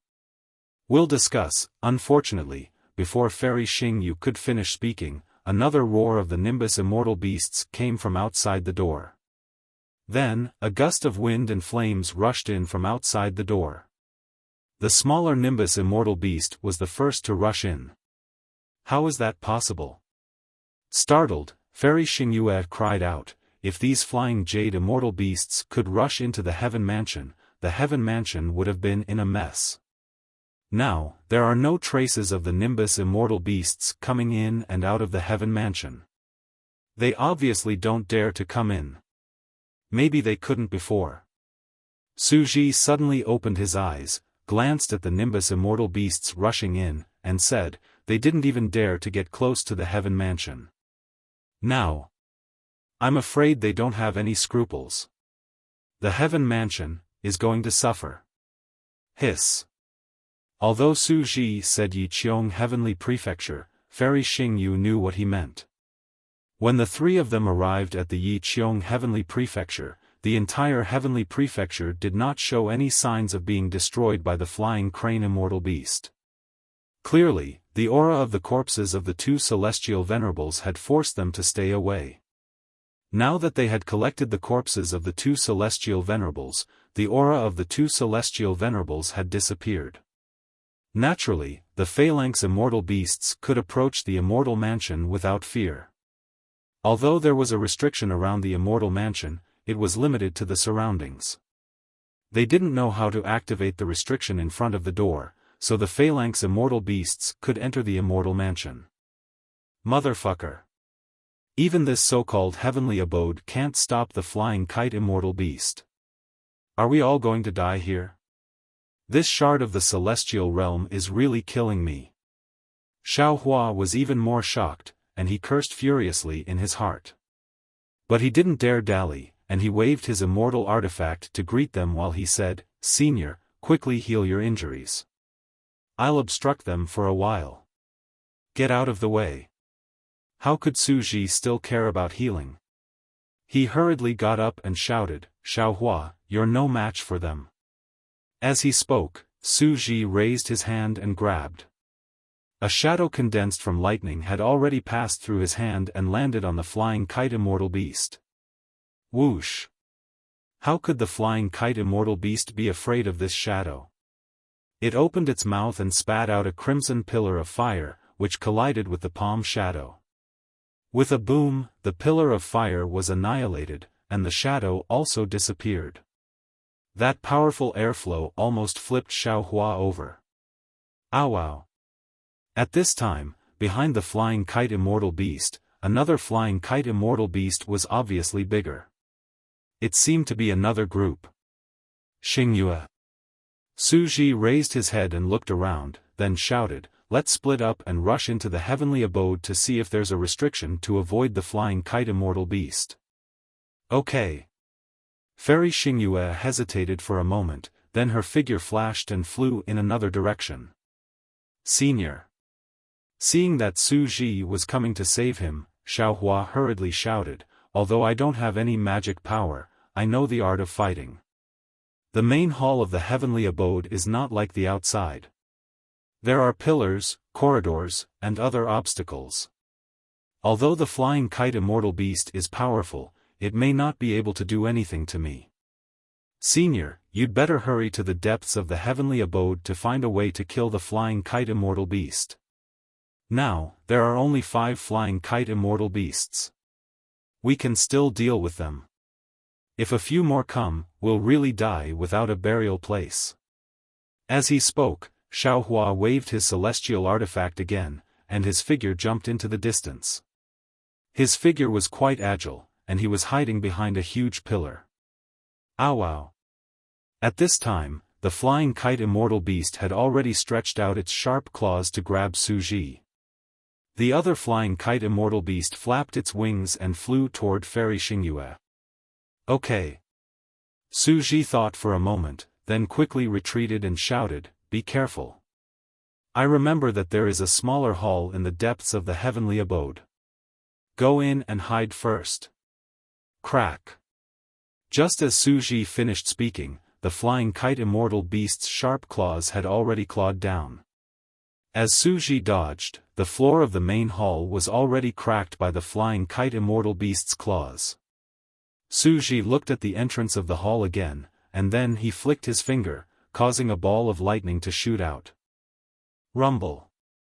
A huge tremor resounded, and it drew the attention of the flying crane immortal beast that was charging over from Xiaofan, and then it urged its figure to charge towards the other side of the hall.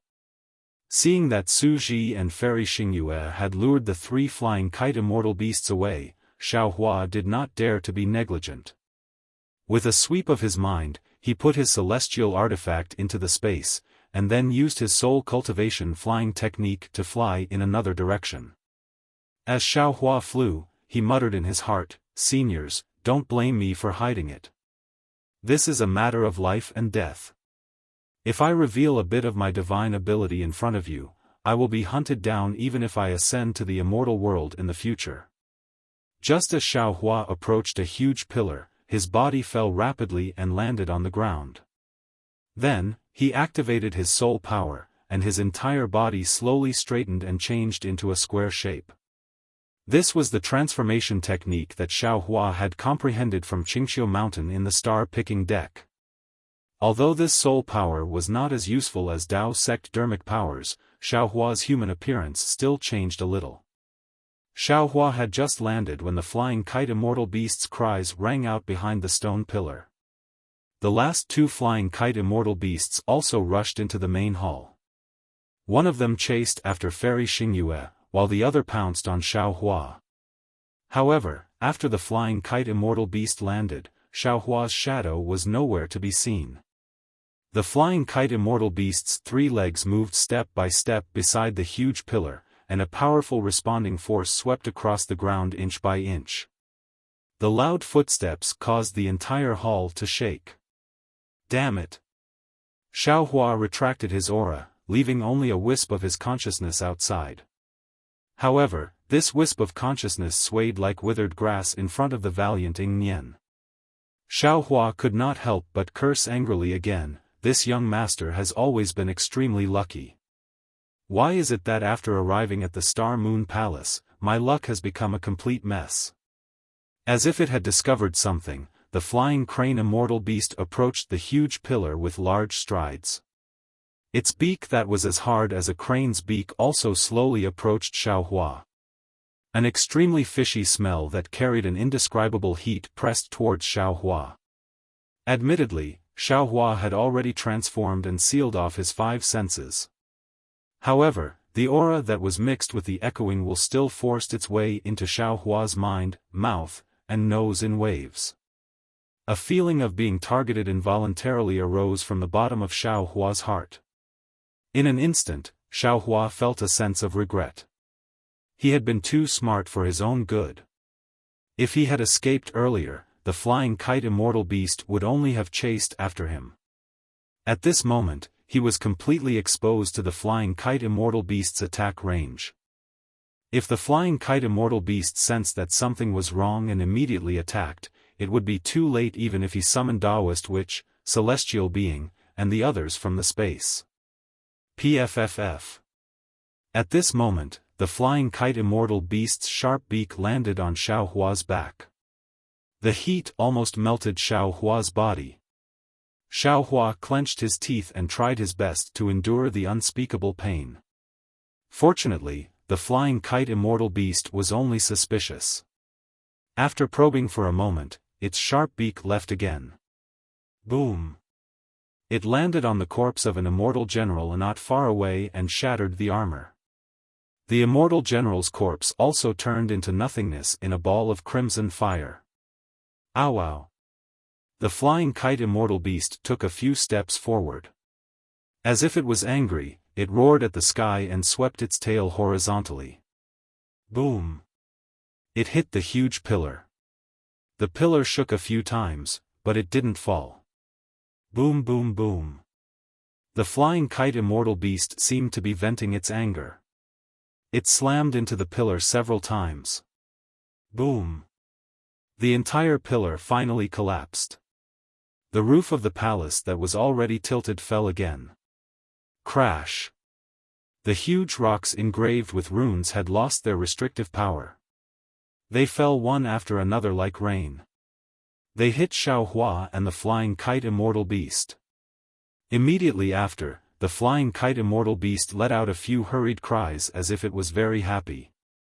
It spread its wings and flew in another direction. In just a short moment, the entire hall returned to a state of tranquility that had lasted for countless years. However, Xiaohua didn't move. He also didn't release his soul remembrance or consciousness. He was waiting for the flying kite immortal beast to return. After half a cup of tea's time, the entire palace didn't have any abnormalities. Xiaohua released his soul remembrance and looked for a moment. Then, he raised his hand and pushed away the rocks that fell on him. Then, he didn't even look and flew into the distance. After flying past a few palaces, there were no more sounds. Xiaohua stopped again. He looked around and found a platform to sit down. He thought to himself, damn it, it's too dangerous. The immortal realm is indeed not a place for people to stay. Right now, not to mention sneaking into the immortal realm through the passage of the Star Moon Palace, even if the immortal realm's heavenly venerables invited me with 8 palanquins, I wouldn't go. I must cultivate my strength. Through ascension, I must temper my body in the spirit cleansing pool before going. Without the immortal spirit body and immortal spirit chi, I can't even defeat an immortal beast. What's the point of going to the immortal realm? Chapter 45-21. After resting for a while, Xiaohua looked at the mess in the hall and smiled again. Hee, I didn't dare to plunder at will outside Heaven's mansion for fear that Fairy Xingyu would see through it. Now that the flying jade immortal beast has entered Heaven's mansion, I'm afraid that the entire Heaven's mansion will be ruined by these beasts. Instead of that, it's better to let me take advantage of it. Thinking of this, Xiaohua released his mind. Whether it was the corpses, armor, immortal tools, storage bags, or the things in Heaven's mansion, they were all collected into the space like the autumn wind sweeping away the fallen leaves.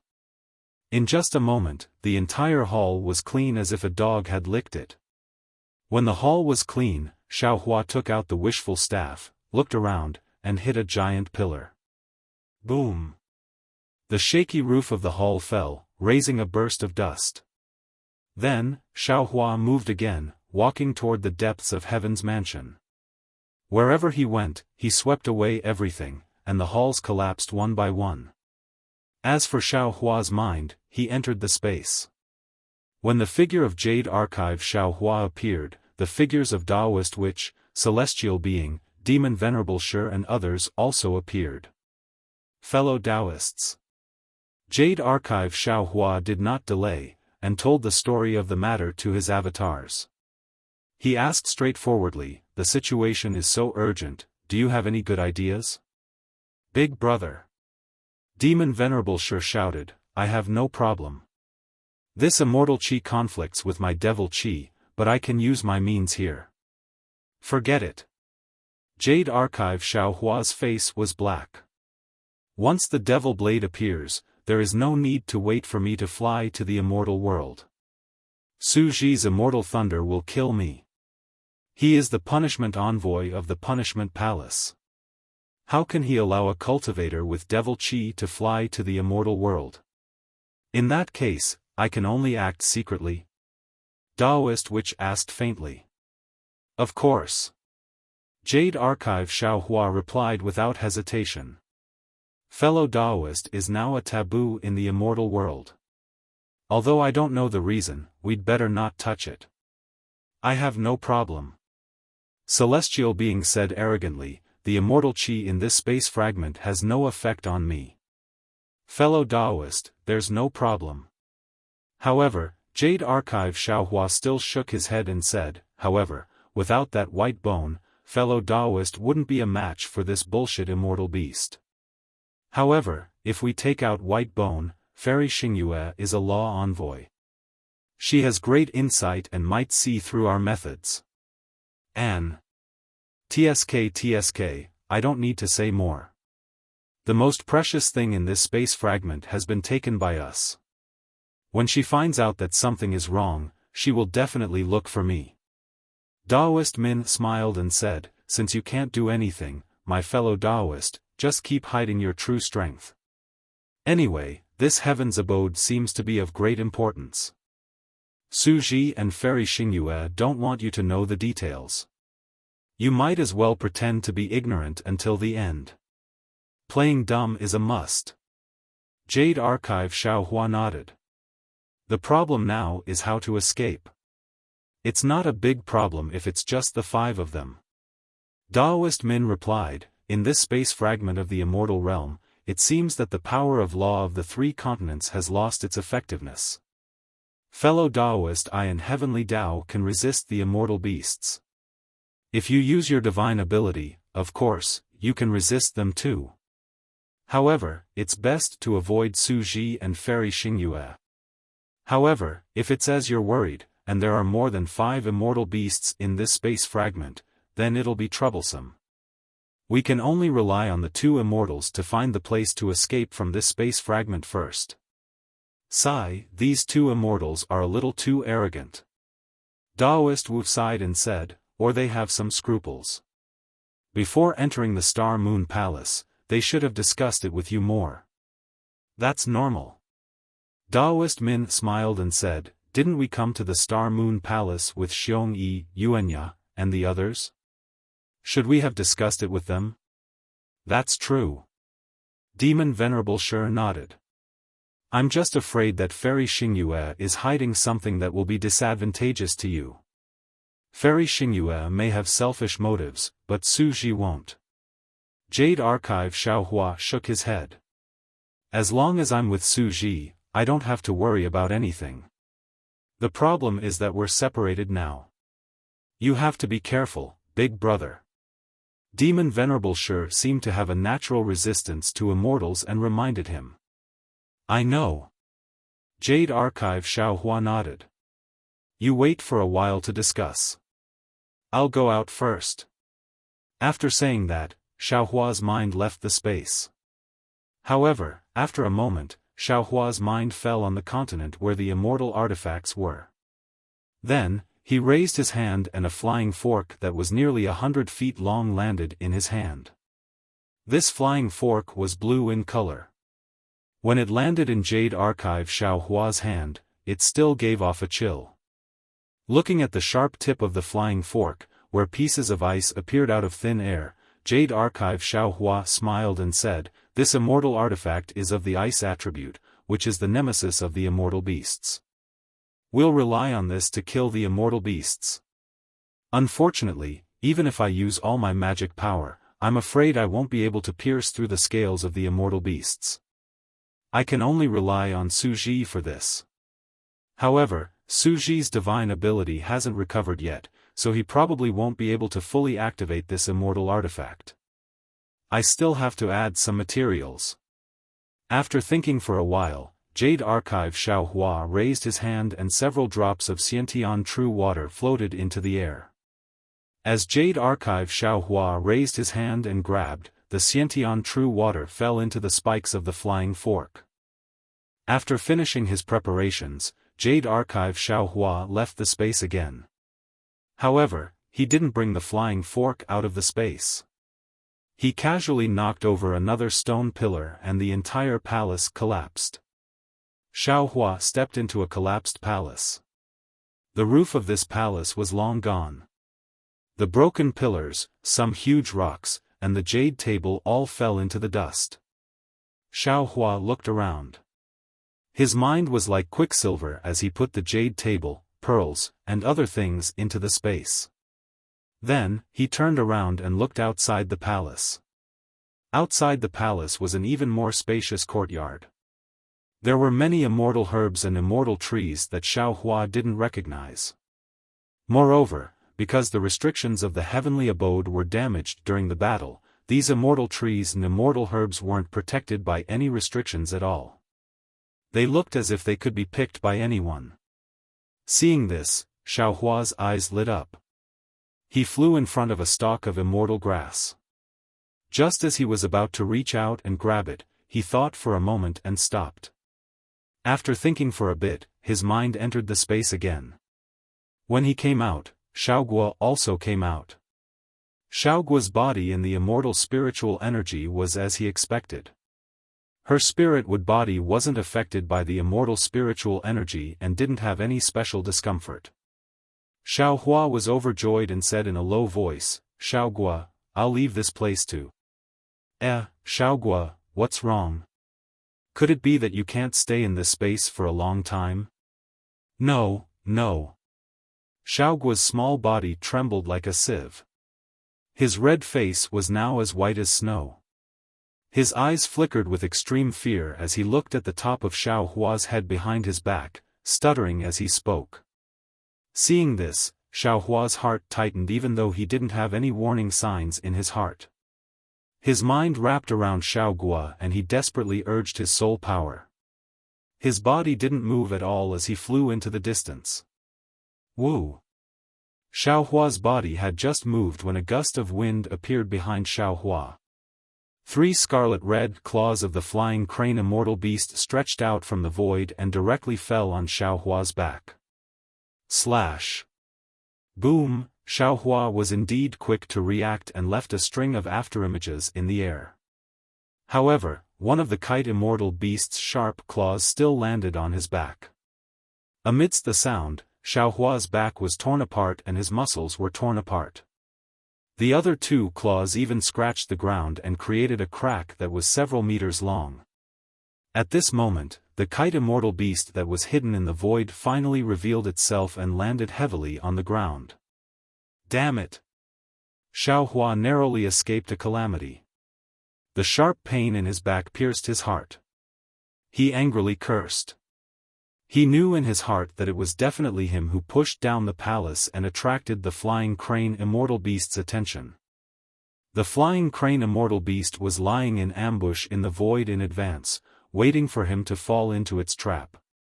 If he didn't see the courtyard filled with immortal herbs and had the sudden idea to come out from the collapsed palace, he would have already been killed by the flying crane immortal beast. Looking at the flying crane immortal beast again, after its attack missed, it swept its huge tail again. At the same time, several immortal trees were broken and the space was torn apart. Xiaohua didn't have time to put Xiaogua into the space. He casually threw her to the ground and clenched his fists. Woo! He faced the flying crane immortal beast head-on. Pu. First, there were 2 muffled sounds. Xiaohua's fists had hit the flying crane immortal beast's tail. At the same time, boom boom boom. A series of explosions sounded. Xiaohua's body was hit by the flying crane immortal beast's tail and flew horizontally like a meteor. In an instant, he pierced through more than 10 stone walls and disappeared after raising a cloud of dust. Aoo! The flying crane immortal beast roared loudly. It seemed to be excited. It flapped its wings and its huge body also moved. It followed Xiaohua's direction and pounced. Everywhere the flying crane immortal beast passed, more than 10 stone walls were completely destroyed by the flying crane immortal beast. That continuous palace once again collapsed with a loud bang. Whoosh! Not only that, the flying crane immortal beast rushed out 100 feet and opened its mouth again. A crimson pillar of fire shot out from the cave that Xiaohua had pierced through. The stone walls and pillars all melted and disappeared in this pillar of fire. Roar!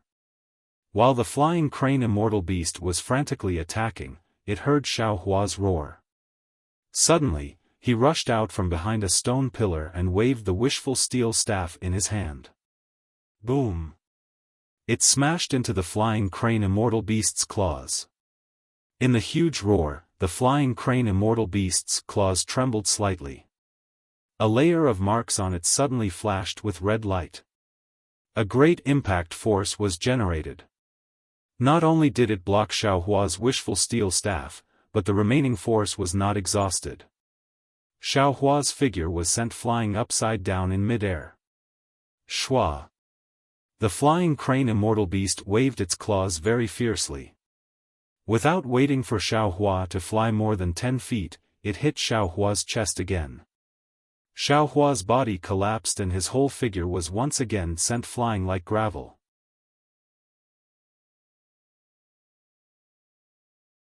Chapter 45-22. Roar! The flying crane immortal beast's figure flashed, leaving behind a string of afterimages as it chased after Xiaohua. This time, its tail pierced towards Xiaohua's chest from the bottom. At the tip of the tail, a sharp cone-like protrusion flashed with red light. Even the space was about to be burned into fragments by the red light. Although Xiaohua's figure was unbalanced in the air, his expression changed greatly when he saw the flying crane immortal beast's tail piercing towards him. His entire body curled up in the air, and a vortex of afterimages bloomed in the air. The flying crane immortal beast's tail pierced into one of the vortexes. Whoosh! At the same time, Xiaohua's figure appeared in another place. He did not stop at all, and like flowing water, he rushed into the flying crane immortal beast's body. Without waiting for the flying crane immortal beast's sharp claws to attack, Xiaohua had already landed on the flying crane immortal beast's body. With a shake of his hand, the immortal tool that condensed the innate primordial water was already in his hand. He raised his arm and was about to stab it into the flying crane immortal beast's back. At this moment, the markings on the flying crane immortal beast's scales lit up, and the fur or feathers between the scales began to move. This movement was very strange, it was like the beating of a drum, and the space around Xiaohua was trembling. Not good. Seeing the powerful fluctuations in the space, how could Xiaohua care about killing the flying crane immortal beast? He growled and hurriedly urged his soul power to escape from the flying crane immortal beast's body. Boom! Just as Xiaohua left, tens of thousands of flames flew out from the void and connected with the red light on the flying crane immortal beast's scales. A sea of fire enveloped the surrounding space of a few hundred feet. Damn it!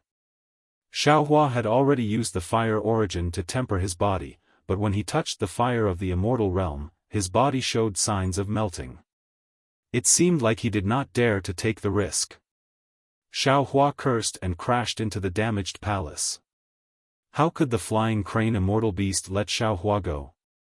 It roared and also crashed into the palace. The palaces of the heavenly abode collapsed one after another, like an earth dragon rolling under the ground.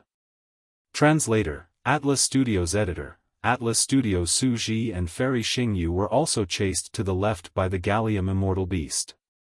Hearing the collapsing stone walls, Su Ji's expression changed and he transmitted his voice, Xingyu, quick, Xiaohua is being chased by the Gallium immortal beast.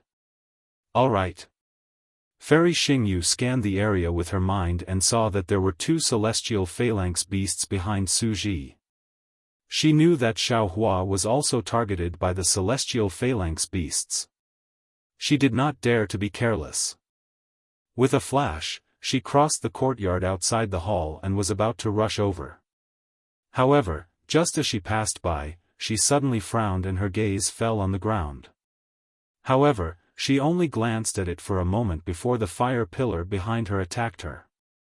Fairy Xingyue had no choice but to dodge it. On the other side of the hall, Su Ji's body was also flickering with silver light and lightning as he quickly rushed over. However, when Su Ji and Fairy Xingyue rushed into the main hall and saw the situation inside, they couldn't help but gasp. Their hearts were completely cold. At this time, Xiaohua had been smashed into the stone wall by the flying crane immortal beast with its tail. Half of his body was embedded in the wall. Except for the huge flying fork in his left arm, which could still move, the rest of his body was riddled with injuries. Damn it! Su Ji was shocked and did not hesitate to activate his immortal qi. However, even if an immortal had arrived, it was already too late. The flying crane immortal beast turned its head slightly and glanced at Su Ji and Fairy Xingyu. Roar! It opened its mouth and tried to devour Xiaohua. However, the entire space in front of Xiaohua was distorted. The stone wall where Xiaohua was located shook violently. Everything was covered by the devouring power of the flying crane immortal beast. Xiaohua's hands and feet were also swaying in the wind like withered branches. At this moment, Xiaohua suddenly moved. He waved the flying fork in his left hand, and the huge flying fork flew into the flying crane immortal beast's mouth faster than a meteor. Unsurprisingly, the flying fork fell into the flying crane immortal beast's mouth along with some gravel. As soon as the flying fork fell in, the flying crane immortal beast was shocked, as if it had sensed something. Without any hesitation, the phalanx immortal beast let out a deep roar as a crimson flame burst out of its mouth. It would have been fine if the flame had not been born. As soon as it was born, a huge explosion came from the flying crane immortal beast's body. Moreover, this explosion sounded like firecrackers, from its slender neck to its tail. Following this explosion, the flying crane immortal beast's neck exploded, and its body exploded. Even its tail exploded. Flesh and blood splattered everywhere. The flying crane immortal beast, which even an immortal could not kill, turned into blood clots just like that. How is this possible? Su Ji and Fairy Xingyu were not the only ones who were stunned on the spot. They looked at Xiaohua, who seemed to be on the verge of death, in disbelief. Even the 4 flying crane immortal beasts stopped in mid-air, not knowing what to do. However, in just a moment, the blood qi on the flying crane immortal beast's corpse aroused the bestial nature of the 4 flying crane immortal beasts. The flying crane immortal beasts roared and pounced on Su Ji and Fairy Xingyu again. Rumble! Su Ji urged the lightning to fight with the flying crane immortal beast. Fairy Xingyu also waved the star saber and the moon saber to resist. For a moment, there was chaos, and no one paid attention to Xiaohua. Damn it, I finally found the flying crane immortal beast's weakness. Xiaohua could have escaped, but at this time, he was indeed a little weak and numb, so he simply hid on the stone wall and pretended to be dead. His mind had already entered the space. On one hand, he was looking for an ice-type immortal weapon, and on the other, he was refining the innate primordial water to the sharp points of the immortal weapons. After refining the 4 immortal weapons, Xiaohua naturally couldn't give them to Su Ji and Fairy Xingyu in front of them. He just threw the 4 immortal weapons far away, waiting for an opportunity to remind them. Just as Xiaohua was thinking about how to open his mouth, the 4 flying jade immortal beasts suddenly stopped. Then, they raised their heads and looked towards a certain direction at the same time. Finally, they let out a few cries in unison and spread their wings. They actually abandoned Su Ji and Fairy Xingyu and broke through the roof of the heavenly abode. They flew into the sky and disappeared in a moment. Phew! Xiaohua let out a long breath, feeling as if he had just survived a disaster. As Su Ji rushed into the sky, he released his spiritual sense to investigate and ordered Fairy Xingyu to rescue Xiaohua. Fairy Xingyu pulled Xiaohua out of the stone wall. Xiaofan took the opportunity to fall to the ground like a pile of mud. He looked at Fairy Xingyu and said, "Elder sister. You'd better not save me. Let me die. This space fragment is already so dangerous. Even the immortal beasts in your immortal realm are so powerful. How can we go to the other space fragments?" Fairy Xingyu also put away her previous smile and nodded. "You're right. This space fragment is really too strange. This Star-Moon Palace is also different from what we thought before. Then we should retreat first and go to the other space fragments. Can't we?" Xiaofan suggested. "Instead of retreating, it's better to go forward."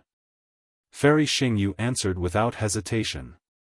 At this time, Suji landed and said in disbelief, "These flying crane immortal beasts really left. It's really strange." "There's nothing strange about it." Fairy Xingyu replied, "There are only two possibilities. First, there are not only 5 flying crane immortal beasts in this space fragment, but also other flying crane immortal beasts in groups. And this possibility is very high. I remember that flying crane immortal beasts always appear in groups. Second, the 4 great families and the great demons of the demon clan have also stepped into this space fragment. They have many people and are weak. Naturally, they will be easily discovered by the flying crane immortal beasts. No matter what the possibility is, now that the flying crane immortal beasts have indeed left, we should quickly find the location of this space fragment," Xiaofan urged. Hearing this, Suji looked at Fairy Xingyu. Fairy Xingyu smiled bitterly and said, "The space fragment and the meteor belt seem to be opposite from each other from the outside. However, inside the space fragment, these two positions don't necessarily have to be opposite. And no one knows where this position is. Sometimes it's at the top of a mountain, sometimes it's at the seaside, and sometimes it's in a cave. However, this place usually has the power of the stars and moon seeping out. I can use the star shuttle to find the approximate location. Big sister, hurry up and activate it." Thinking of how Fairy Xingyu did not say anything after entering the space fragment, and how she was not in a hurry, Xiaofan could not help but feel a little anxious and urged her. "When I entered the space fragment, I already activated the star shuttle." Fairy Xingyu smiled bitterly and said, "But at that time, I didn't find the location of the exit." You activated the star shuttle at that time to find the exit?" Xiaofan was dumbfounded. Although he was confused by Fairy Xingyu's smile at that time, he still had some impression of it. He thought that Fairy Xingyu was just testing the immortal qi in the space fragment. He did not expect that she was looking for the exit. Fairy Xingyu glared at Xiaofan and said, "Then what did you think I was doing? The immortal qi in Suji's and my body is very precious. How could I use it casually?" "Big sister, what about now?" Xiaofan asked again. "The situation is urgent now. No matter how precious the immortal qi is, you have to activate it. Do you think I don't want to activate the star shuttle? I want to activate it too," Fairy Xingyu said helplessly, "but the immortal qi used to activate the star shuttle to find the exit is far from what is used to attack. I can't activate a large amount of immortal qi at this time, or my body will collapse." "Alas, okay." Xiaofan had already seen some blood flowing under Suji's armor. He knew that what Fairy Xingyu said was true. He sighed and said, "Senior, quickly take some pills to heal your injuries." "Okay." Fairy Xingyu nodded and took another pill. After she sat down, Suji looked at the ruins around him and said, "You two rest here. Be careful and hide yourselves. I'll go outside to explore and see what's going on with the Gallium immortal beasts. If it's a group of Gallium immortal beasts, we have to plan early."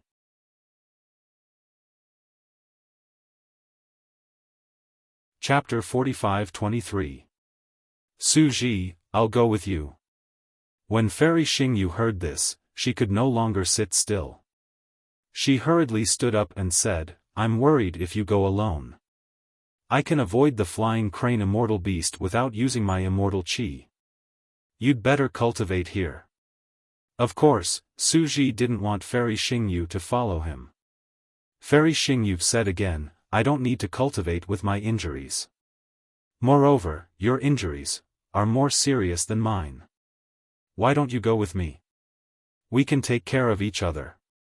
Besides, if the flying crane immortal beast comes, I won't be able to resist it. Oh, and if I go with you, I can also explore the exit to the meteor belt, right? But Suji looked at Xiaohua, who was lying on the ground, and said, if we all leave, what will happen to Xiaohua? Didn't you see that he could kill the flying crane immortal beast? Oh, right, Xiaohua, how did you kill the flying crane immortal beast? Fairy Xingyu suddenly remembered and hurriedly asked. Xiaohua was sweating profusely. He thought that Fairy Xingyu would ask this question first, but when they were about to leave, he remembered such an important matter. Xiaohua pretended not to frown and said, it was just a coincidence. When I saw that the flying crane immortal beast was a fire-type immortal beast, I thought of killing it with a water-type immortal artifact.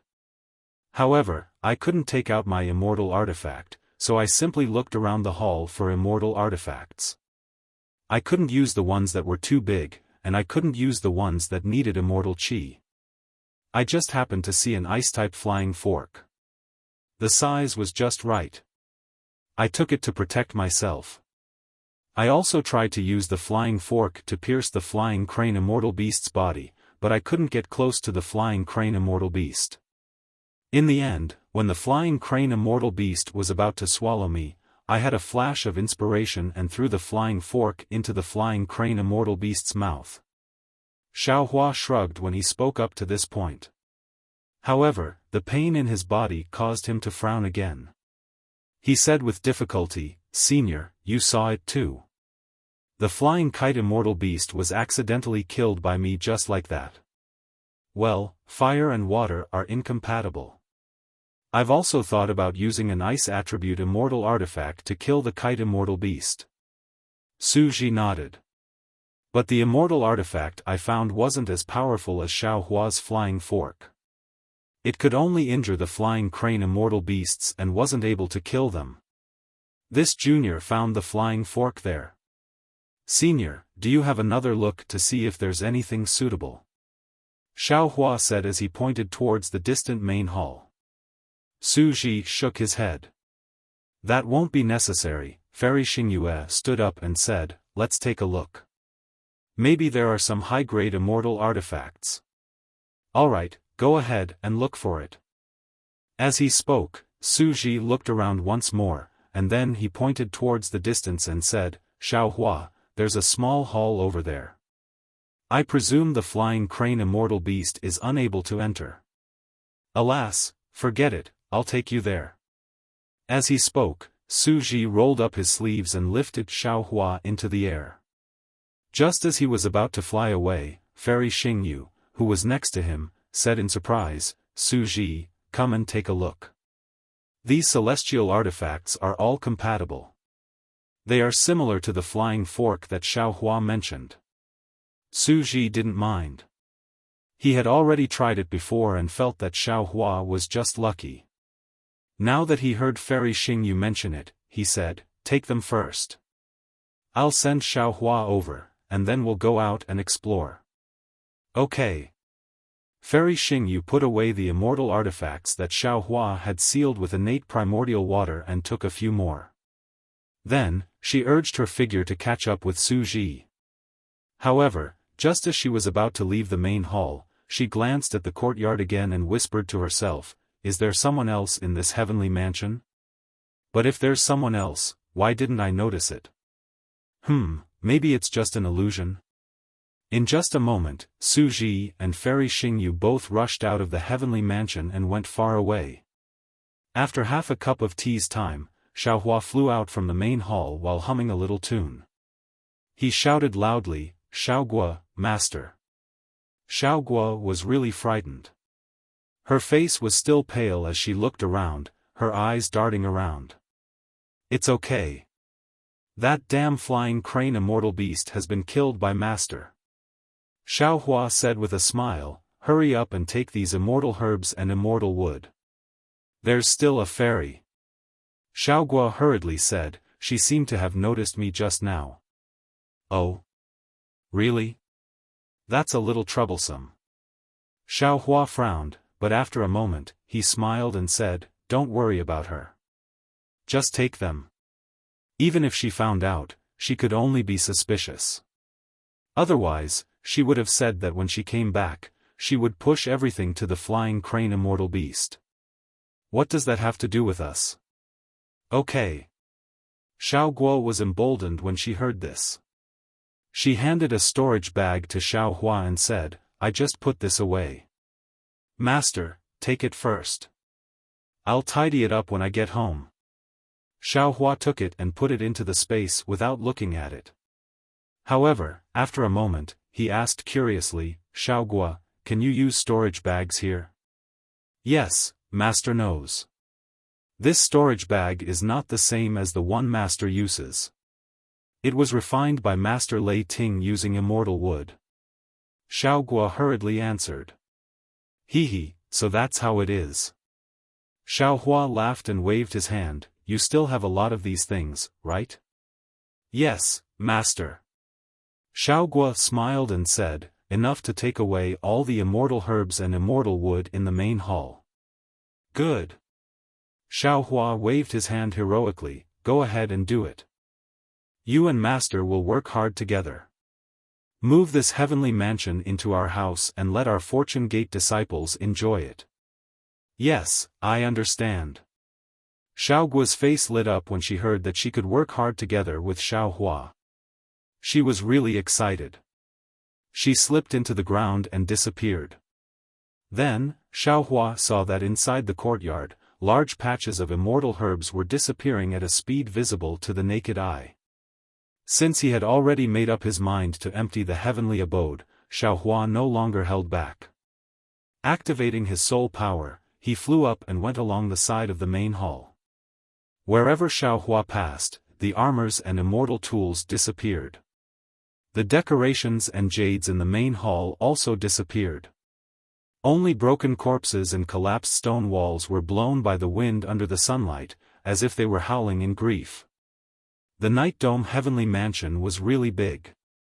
There were all kinds of halls in an endless line. Even inside the halls, there were often secret rooms.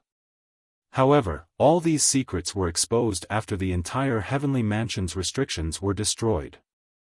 Xiao Hua released his soul force to the limit and didn't miss a single spot. His mind, which could even absorb the netherworld blood sea into the space, tirelessly searched the Heavenly Mansion. He didn't miss a single immortal tool. Even so, Xiao Hua flew for more than 10 hours before he finished walking through the entire Heavenly Mansion. Finally, he completed his task and moved all the things in the Night Dome Heavenly Mansion into the space.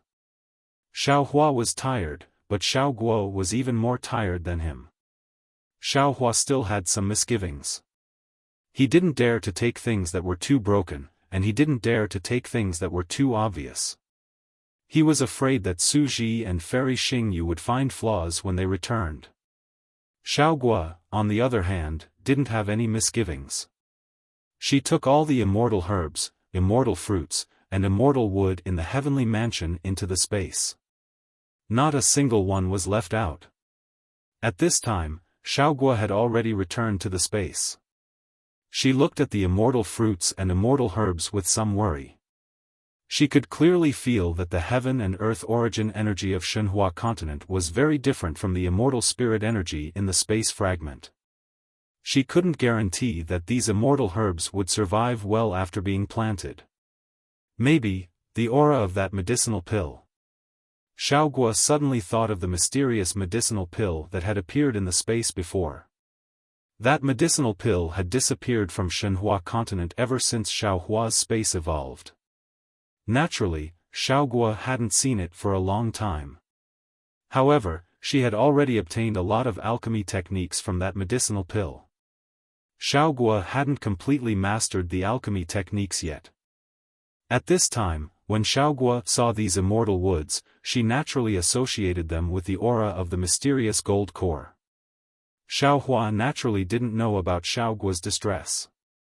He casually strolled around and finally arrived at a majestic hall. There were many things in this hall, but as soon as Xiaohua entered the hall, his gaze was immediately attracted to a throne in the hall. Although this throne seemed to have been split into two halves by a sword, it seemed to be hidden in the void and also seemed to be towering over the throne. A kind of unforgettable will emerged from this throne. This will was like the center of the heavenly palace, making Xiaohua feel that it was difficult to approach. When his gaze landed on it, it was as if he was looking at an incomparably huge mountain. Xiaohua had never seen immortal Emperor Go Chen's throne, nor had he seen Mahavirakana's 9-grade lotus platform. However, he had seen the dragon thrones of the dragon palaces of the 4 seas. Those 4 dragon thrones added together were probably not comparable to the jewel on this throne. Since even Su Ji and Fairy Xingyue could not get close to the throne, Xiaohua naturally could not. Xiaohua shifted his gaze away from the throne and looked at the plaque on the jade wall behind the throne. The plaque was already in tatters, and the dazzling words on it were not something Xiaohua could understand. When his gaze landed on it, the words had already turned into a dazzling color that did not form a word. Damn it, isn't it just a celestial venerable? How can you bully people like this? Look at the name of the heavenly mansion. What's there to be afraid of? It's not like I'll lose a single hair. Xiaohua curled his lips and muttered to himself, moreover, your entire heavenly mansion has been moved away by someone. Thinking about this, Xiaohua couldn't help but cover his mouth and laugh. Wasn't this person talking about himself? Then, Xiaohua decided to go all the way. He released his consciousness again and collected all the inconspicuous things in the hall. He believed that even if Su Ji and Fairy Xingyu came back, they might not be able to find anything. Xiaohua had absolute confidence in this aspect. After cleaning the hall, Xiaohua turned around and prepared to leave. However, just as he turned around, his gaze fell on the milky white plaque unwillingly. He pinched his chin, and there was a little embarrassment in his eyes.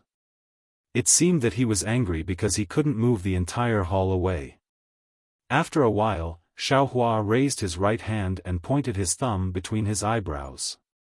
He whispered, "Open." A dark green brilliance flashed between his eyebrows, and the delusion breaker Dharma eye opened. Then, Xiaohua sucked in a breath of cold air. Hiss.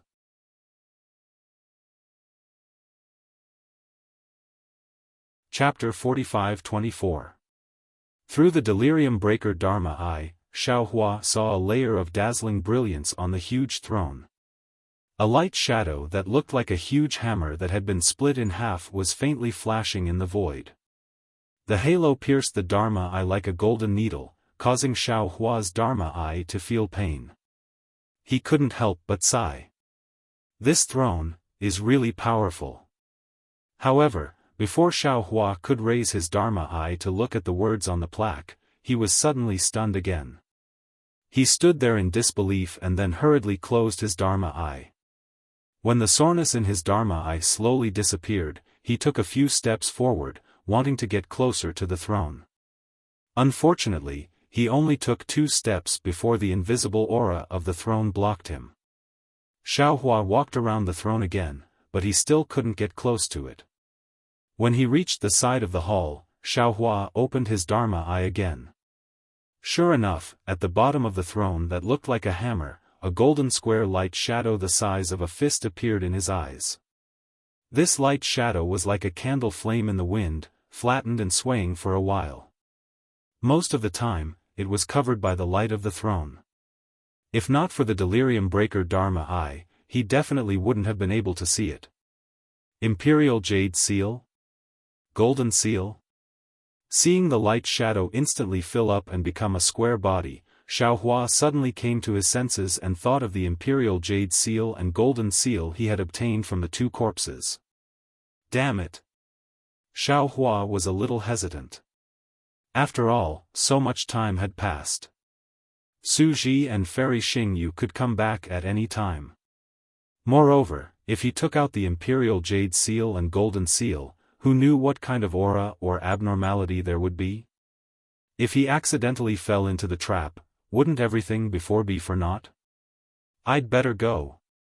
Xiao Hua thought for a moment and said to himself, this is the Yi Qiong heavenly abode. Although Fairy Xingyu and Su Ji didn't say which big shot lived here, looking at the extravagance of this heavenly abode, it's not an ordinary immortal. I'd better. Thoughts were just thoughts. If the money grubber Xiao Hua stopped now, he wouldn't be Xiao Hua. After hesitating for a moment, Xiao Hua observed the light shadow again. Fortunately, there were still some differences between the Imperial Jade Seal and the Golden Seal. In a moment, Xiao Hua already knew that the owner of the Imperial Jade Seal was the owner of this heavenly abode. Therefore, Xiao Hua first released his soul sense to check if there were any strange movements nearby, then hurriedly took out the Imperial Jade Seal. As soon as the Imperial Jade Seal appeared, it immediately emitted a milky white halo. This halo also took the shape of a hammer. Xiao Hua held the Imperial Jade Seal, and the halo blocked the aura of the throne. Xiao Hua effortlessly walked to the front of the throne. The shadow of the Imperial Jade Seal was below the throne. Although the throne was split into two, Xiao Hua was still unable to move the throne away. Xiao Hua released his consciousness. The entire throne was heavier than a mountain, and he couldn't collect it. Xiao Hua looked again, the right hand of the throne was on a square shelf. Xiao Hua did not hesitate to place the Imperial Jade Seal on the shelf. Shua. As the Imperial Jade Seal fell, a milky white brilliance immediately emerged from the throne, spreading all around the heavenly abode. Although Xiao Hua couldn't see it clearly, he could sense that layers upon layers of profound restrictions were slowly being activated, and the entire heavenly abode began to slowly shake. Motherfucker! Xiao Hua panicked and shouted, I didn't want to activate the restrictions of the heavenly abode. With this, no matter how stupid Su Ji and Fairy Xingyu are, they will know that I did something. Helpless, Xiao Hua hurriedly released his consciousness to put the throne back into the space. Unfortunately, the throne was still as steady as a mountain, not moving at all. Xiao Hua was helpless. He hastily picked up the Imperial Jade Seal again. Strangely, when he picked up the Imperial Jade Seal again, swoosh. The Imperial Jade Seal glowed brilliantly and landed on the throne. The enormous throne immediately transformed into a ray of light and shadow. Following Xiao Hua's silent chant, receive, receive, receive, it fell into the Imperial Jade Seal. With the throne gone, only an empty space was left. Naturally, the naked eye still couldn't see the shadow of the Imperial Jade Seal. Xiao Hua opened his delirium eyes and looked at the shadow, waiting for the shadow to fill up into the shape of the Imperial Jade Seal again. At the same time, he was burning with anxiety. His soul sense swept the surroundings of the heavenly abode, fearing that Su Ji and Fairy Xingyu would return at this time. In just half a cup of tea's time, in Xiao Hua's eyes, a day passed like a year. Seeing the shadow gradually take shape, Xiao Hua didn't hesitate to put the Imperial Jade Seal in the shadow. Boom! At the place where the Imperial Jade Seal landed, the light and shadow suddenly exploded. It was as if a huge hammer had filled the entire hall. Xiao Hua's law eye seemed to have been pierced by a sharp sword. A burst of intense pain came, causing him to hastily close his eyes. When he opened his eyes, he saw a bright light like the scorching sun in front of him. Layers of brilliance shone out from a door in front of him. Under the brilliance of this light, his body became transparent. Since he had already reached this point and made such a big movement, Xiao Hua didn't have time to regret it. He stepped into the door. Heavens! Xiao Hua, who had always expressed his surprise with, "Holy shit," actually shouted, "Holy shit," now. These two words were enough to express his feelings. Because, just inside this door, there was another huge space. Inside the space, there were many armors, immortal weapons, war chariots, and other things neatly arranged. Moreover, in places that were almost impossible to see, there were even more things that Xiaohua didn't recognize at all. At this time, other than shock, Xiaohua only had one thought: holy shit, before. I really worked for nothing. More than dozens of hours of work, I might as well have found this space. The ancient said it well: as long as the direction is right, the sweat won't be in vain. The ancients really didn't deceive me. At this time, ka. A sound like glass cracking came from the top of Xiaohua's head. Xiaohua hurriedly looked up and saw that outside the milky white space, layers of dragon-like cracks flashed from time to time. And in these cracks, Xiaohua was very familiar with the fluctuations of space collapsing violently rushed in. Not good. Xiaohua immediately thought of the annihilation of space when he met the first Tian Xian in the Dawn Rain continent. This space itself is inside the Heavenly Palace, and the fragment of the immortal realm where the Heavenly Palace is located is separated from the immortal realm. Now that it has fallen into the meteor belt, this space naturally can't exist forever. If this Xiao didn't happen to come in today, I'm afraid that after this space was annihilated, everything inside would no longer exist. Collect. Xiaohua saw that there wasn't much time left and hurriedly released his mind to collect the things inside the space. However, when Xiaohua's mind looked again, this space seemed to be limitless, but his mind was already unable to keep up with the speed of the space collapsing. He saw that a corner of the space had already collapsed: Imperial Jade Seal. Xiaohua's mind was blessed. He hurriedly waved his hand and the Imperial Jade Seal floating not far away fell into his hand. Collect. Xiaohua almost couldn't wait to shout loudly. Shua. The Imperial Jade Seal didn't disappoint Xiaohua. A brilliance fell into the space. When the brilliance disappeared, the space was already completely empty. Awesome. Xiaohua slapped his thigh and hurriedly sent his mind to collect the Imperial Jade Seal back into the space. Only then did he feel completely relieved. Rumble. At this time, the space above Xiaohua's head had already collapsed, letting out a thunderous sound. However, the space collapse this time was different from before. After the space vortex, there wasn't a chaotic void, but a starry sky. There were many space fragments in the starry sky, and these fragments were wantonly fluttering all the time. These fragments had a faint brilliance.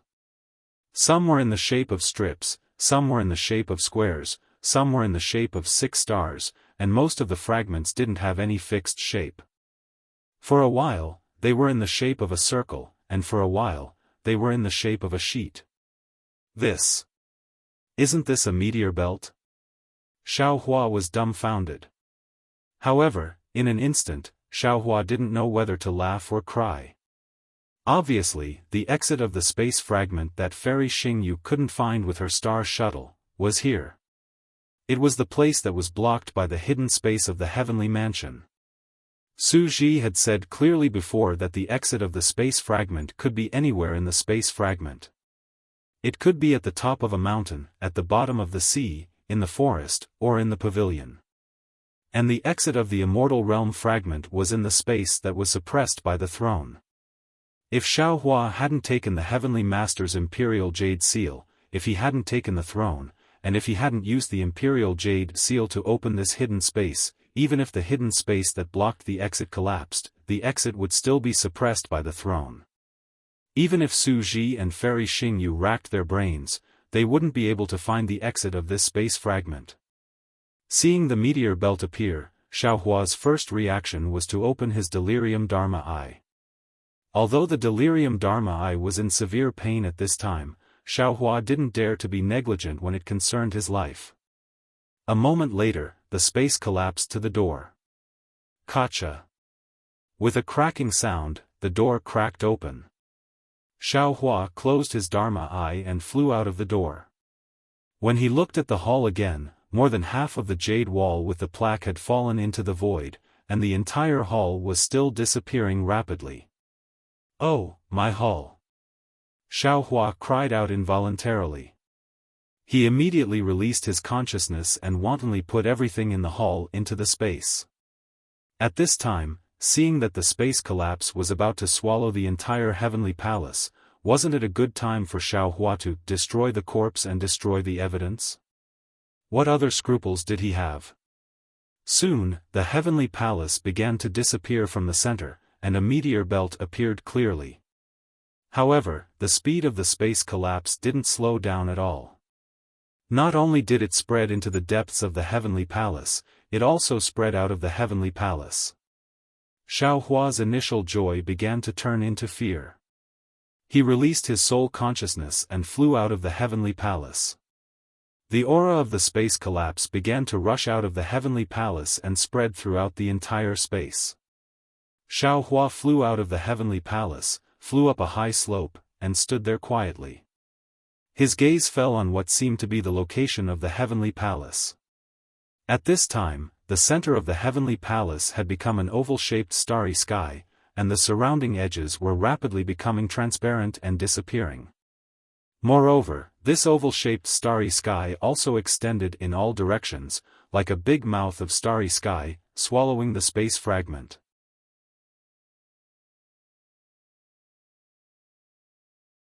Chapter 45-25. Roar, roar, a burst of extremely chaotic cries came from afar. Clearly, the huge commotion in the heavenly palace had attracted the attention of the flying crane immortal beasts. Hearing the many cries, Xiaohua was already prepared in his heart, but, when he turned around and saw thousands of flying crane immortal beasts, he was completely dumbfounded. How was this still the rhythm of letting people live? At this moment, a voice that sounded calm yet was filled with anxiety sounded out from in front of the group of flying crane immortal beasts. "Xiaohua, quickly! Quickly find a suitable spatial fragment." Xiaohua came back to his senses and looked over. He saw that in front of the ferocious flying dagger immortal beasts, there was actually a flying boat. Su Ji and Fairy Xingyue were standing on it. Behind the two of them, there were many figures.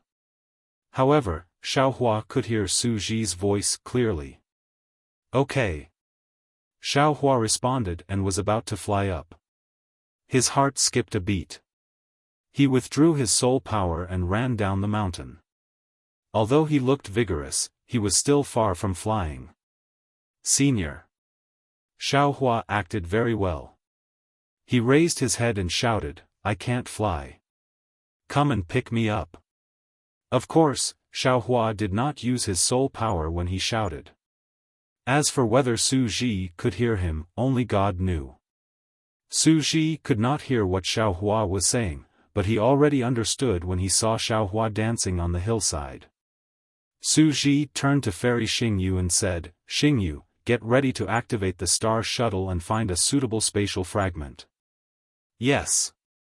Fairy Xingyu raised her hand and took out her star shuttle. However, when she was about to activate her immortal spiritual energy, she smiled bitterly and said in a low voice, "I've already used up too much immortal spiritual energy when I fought the flying crane immortal beast earlier. I can't even activate the star shuttle now." "Okay." Su Ji nodded. He looked up at the meteor belt in the distance and said, "You can use your experience to find a spatial fragment to enter first. I'll go and save Xiaohua first." "Okay." Fairy Xingyu nodded. She looked down at the flying boat under her feet and said, "With the Dongfang family's celestial imperial equipment, we will have some assurance when we enter the meteor belt. As long as there is no celestial kite beast in the space fragments that fall, there shouldn't be any problems." Dongfang Yushan. Su Ji did not say anything more to Fairy Xingyue.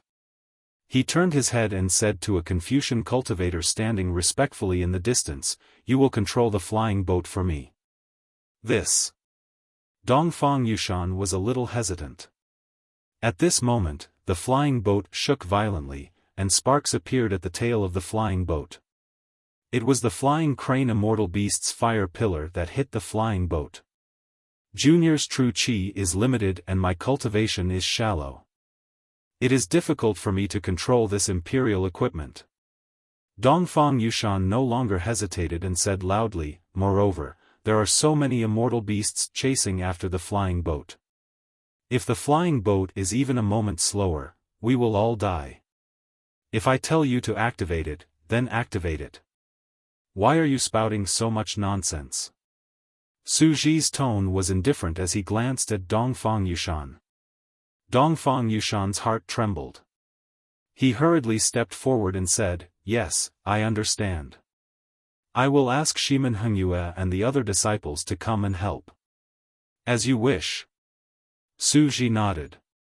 Then, he released his thought and looked at Xiaohua. When Xiaohua saw the flying boat approaching, he raised his arms and waved them. At the same time, he pointed at the meteor belt. Su Ji curled his lips. He naturally understood that Xiaohua was indicating his importance and reminding him not to abandon him here. Su Ji turned his head to look at the approaching celestial kite beast, then looked down at the flying boat. He nodded at Fairy Xingyu. His whole body glowed with silver light again, and his figure turned into a thunderbolt and rushed down the flying boat. When Dongfang Yushan, Shimen Hengyue, and the other disciples of the four great families saw the silver light flashing on Su Ji's body and the immortal's pressure, there was not much surprise in their eyes. They only had one thought in their minds, and that was to report to their sects as soon as they returned from Star Moon Palace. On these three continents, there were immortals from the immortal world, and there was more than one immortal. Su Ji descended from the flying boat, turning into an arc in the sky as he flew towards Xiaohua. Seeing that he was still several hundred feet away, Su Ji raised his hand and made a grabbing motion. Kacha. A layer of blue lightning appeared in the void around Xiaohua. This lightning was like a giant hand, grabbing Xiaohua in an instant. Then, Su Ji's figure flashed, and he charged towards the sky again. In just a moment, the flying boat in the sky had already passed over Su Ji's head. Su Ji and Xiaohua were exposed in front of thousands of celestial kite beasts again. Aogg. The strange cries of the celestial kite beasts not only caused Su Ji's figure to sway slightly, but even Xiaohua's Naiwen palace was filled with sparks. Woo woo. Following the cries of the celestial kite beasts, hundreds of fire pillars fell from the sky. Before the fire pillars could get close, the space where Xiaohua was already filled with an inexplicable sticky liquid. The space was about to collapse from the heat. Seeing this, Xiaohua's liver and gallbladder were torn apart. He knew in his heart that even if he used all his soul power at this time, he would not be able to escape from this large-scale attack. Roar. At this moment of life and death, he heard Su Ji's roar and the silver light around him shone brightly. Xiaohua felt a strong force in the air near him. Then, the entire space was like a wave crashing toward him. His figure flashed and landed on the flying boat. Su Ji. Before Xiaohua could stabilize himself, Fairy Xingyu's voice sounded, her tone full of panic. It's okay. Although Su Ji's voice was weak, he was very calm. Because the flying boat was attacked by the celestial kite beasts one after another, the Confucian cultivators, who were flustered, immediately calmed down. Listen to Xiaohua. After Su Ji finished speaking, he took out a pill from his arms and put it in his mouth. He did not say anything else. Looking at the silver light again, he saw blood with black flesh flowing out. Xiaohua stood on the flying boat and stabilized himself slightly. He immediately said to Fairy Xingyu, Senior, don't worry about the meteor belt. You go and control the flying boat. We will fly out of the space fragment first. Okay. Although Fairy Xingyu was worried about Su Ji, she could not do anything when she saw Su Ji healing himself. She agreed and flew to where Dongfang Yushan and the others were and replaced them. Disciples of aristocratic families. Xiaohua looked at Dongfang Yushan and the others and said, "You must have some secret techniques that can be used here. Now, there is no need to hold back. Take them out. Go to the stern and block the celestial kite beasts." Dongfang Yushan and the others looked at each other and nodded. "Yes, senior." Then, Xiaohua walked to the front of the flying boat and opened his delusion breaker Dharma Eye to take a closer look. Previously, under the attacks of the celestial kite beasts, the defense of the stern of the flying boat had been broken, and the entire flying boat was shaking. At this time, Fairy Xingyu stabilized the flying boat. Although its speed did not increase, with the help of many Confucian cultivators, the flying boat finally stabilized. "Senior, that triangular fragment." Xiaohua looked at it for a few seconds and pointed to a space fragment in the middle of the distance without hesitation. Fairy Xingyu was slightly stunned. She said in a low voice, "Xiaohua, according to my previous experience, the oval-shaped space fragment furthest away is the most suitable. Then there is the linear fragment on the left. That triangular fragment. Although the distance is suitable, it is the most dangerous one. We are all seriously injured now. We can't take the risk. Senior, listen to me." Although Xiaohua said, "Senior," his tone was unquestionable. He replied without hesitation. Fairy Xingyu frowned and reminded him, "Xiaohua, I know you can see some clues, but I also have a magical power that you don't know about. I think the oval-shaped fragment is the best." Senior Su said to listen to me. Xiaohua's tone was firm. There was no room for negotiation. Fairy Xingyu glanced at Su Ji, who was sitting in the distance, and her heart ached. She instantly understood why Su Ji had not let her control the flying boat when he had come out, and why he had not let the Confucian cultivators of the Dongfang family go to the stern to resist the celestial kite beasts. "Forget it. At most, I will die here." Fairy Xingyu was a little sad. She thought to herself, when I encountered the thousands of celestial kite beasts, didn't I also want to die? Now that this meteor belt has inexplicably appeared, I have a chance of survival. Why should I be so stubborn? After Fairy Xingyu admitted defeat, the flying boat began to adjust its direction. Although Xiaohua did not look at Fairy Xingyu, he raised his eyebrows slightly when he saw the flying boat adjust its direction. He was a little surprised, because he was still waiting for Fairy Xingyu to get angry. At this time, the huge heavenly mansion had completely disappeared.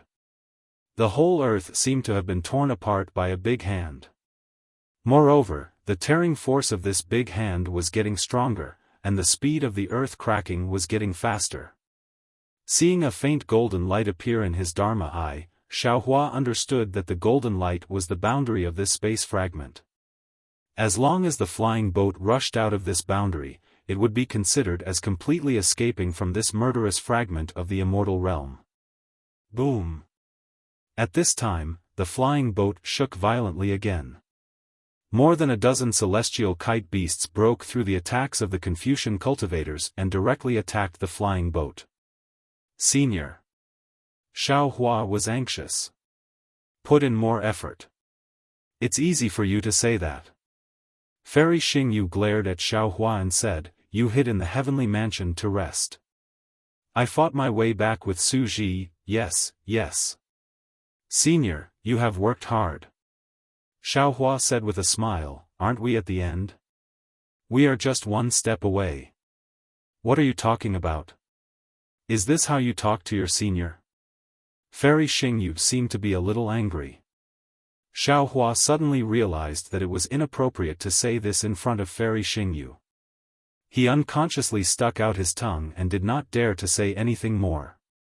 "Awoo!" At this time, the cries of two celestial kite beasts sounded from both sides of the flying boat. Fairy Xingyu was shocked and did not dare to say anything more to Xiaohua. She hurriedly urged the flying boat to rush into the ground.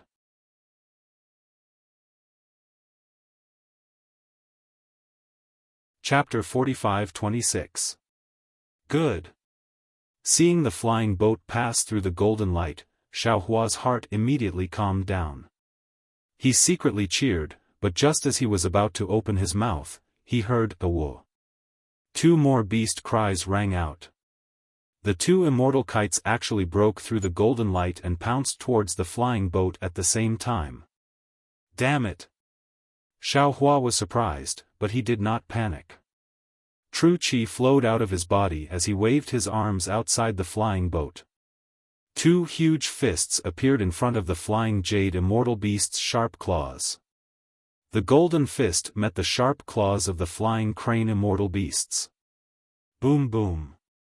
Two loud explosions sounded. At the same time that the golden light shattered, the two flying crane immortal beasts were also sent tumbling away. Ha ha ha. Xiaohua howled. This is awesome. As he spoke, Xiaohua raised his hand and grabbed something in his pocket. After that, he tossed it towards the back of the flying ship. Rumble. The jade talismans that were refined using natural primordial water exploded one after another. Even though not every single one of them was able to injure the flying ship, they were still able to resist the flying ship's attacks. Of course, Xiaohua's attack was just a drop in the bucket. The flying jade immortal beasts that had rushed out of the spatial fragment were still tightly chasing after the flying boat. Moreover, even more flying jade immortal beasts were enraged and began to flap their wings madly to chase after the flying boat. Senior.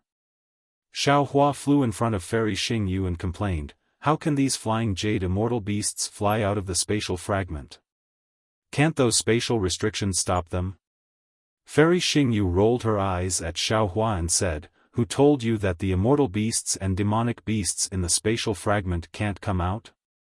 Since when did the spatial fragment have restrictions?" Okay. Xiaohua did not know whether to laugh or cry. Just pretend I didn't say anything. Senior, go and rest for a while. Leave this to me. You? Fairy Xingyu was a little worried. Xiaohua smiled and said proudly, "I'm a human Mahayana realm cultivator. In the spatial fragment of the immortal realm, I was weak. How can I still be a scholar here? This is the immortal imperial equipment of the heavenly court." Fairy Xingyu reminded him. Even the direct disciples of the four great families can't control it very well. Xiaohua pondered for a moment and said with a smile, "Then Junior will give it a try. If there's anything inappropriate, how about Senior immediately take over?" Fairy Xingyu was also exhausted at this time and had been desperately holding on. Although they had already rushed out of the fragment of the immortal realm, the flying boat had already fallen into the meteor belt and there were thousands of immortal phalanx beasts chasing after them. Xiaohua was the only Daoist Grand Ascension stage cultivator on the flying boat who was not injured, so who else could she rely on but him? Come on. Fairy Xingyu nodded. However, she didn't dare to withdraw her celestial qi. She still kept half of it. Xiaohua stood where Fairy Xingyu was and looked around. The flying boat was in imminent danger. Not to mention that the defense of the entire flying boat had been breached, the flying jade immortal beasts near the flying boat had also begun to accumulate power, preparing to spit out fire pillars. The corners of Xiaohua's mouth curled up as he activated the 5 Qi's unification genuine Qi in his middle dantian. Boom! As the golden light around Xiaohua shone brightly, 5 colored clouds rushed into the flying boat under his feet like a waterfall. Buzz buzz buzz. The entire airship let out an ear-piercing roar. Then, on the airship, with Xiaohua as the center, 5 colored rings of light rotated like a windmill. In just a moment, the entire airship was dyed red. Shwa. Like the finishing touch of a divine brush, 5 colored clouds rushed out from both sides of the airship and instantly protected the airship. Boom. At this moment, another flying jade immortal beast pounced from the bottom of the flying boat and the fire pillar hit the flying boat. As soon as the fire pillar came into contact with the flying boat, the 5 colored clouds immediately dissipated. However, as the fire pillar was annihilated, the clouds continued to surge and quickly protected the flying boat. Roar! The flying jade immortal beast roared and flew again, smashing its huge tail at the flying boat. Unfortunately, as soon as it swung its tail, the flying boat flashed past and rushed out faster than light. Where the tail landed, the flying boat was nowhere to be seen. Boom! The flying jade immortal beast's tail did not miss. It hit another flying jade immortal beast that swooped down on the opposite side. Caught off guard, the flying jade immortal beast was shot down 1,000 feet. It was only 1,000 feet, but life and death were decided. The invisible boundary hurricane blew down and slashed diagonally on the flying jade immortal beast's tail. The huge tail flashed with crimson light and layers of marks appeared. As soon as the marks appeared, they quickly dispersed and clusters of runes rushed out. Boom! In the void, an inexplicable aura gushed out. However, as soon as this aura appeared, it was blown away by the boundary hurricane.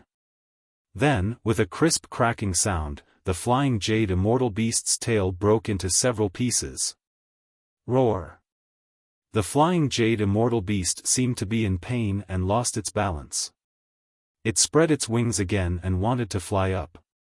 Unfortunately, as soon as the wings landed, the boundary hurricane came out again.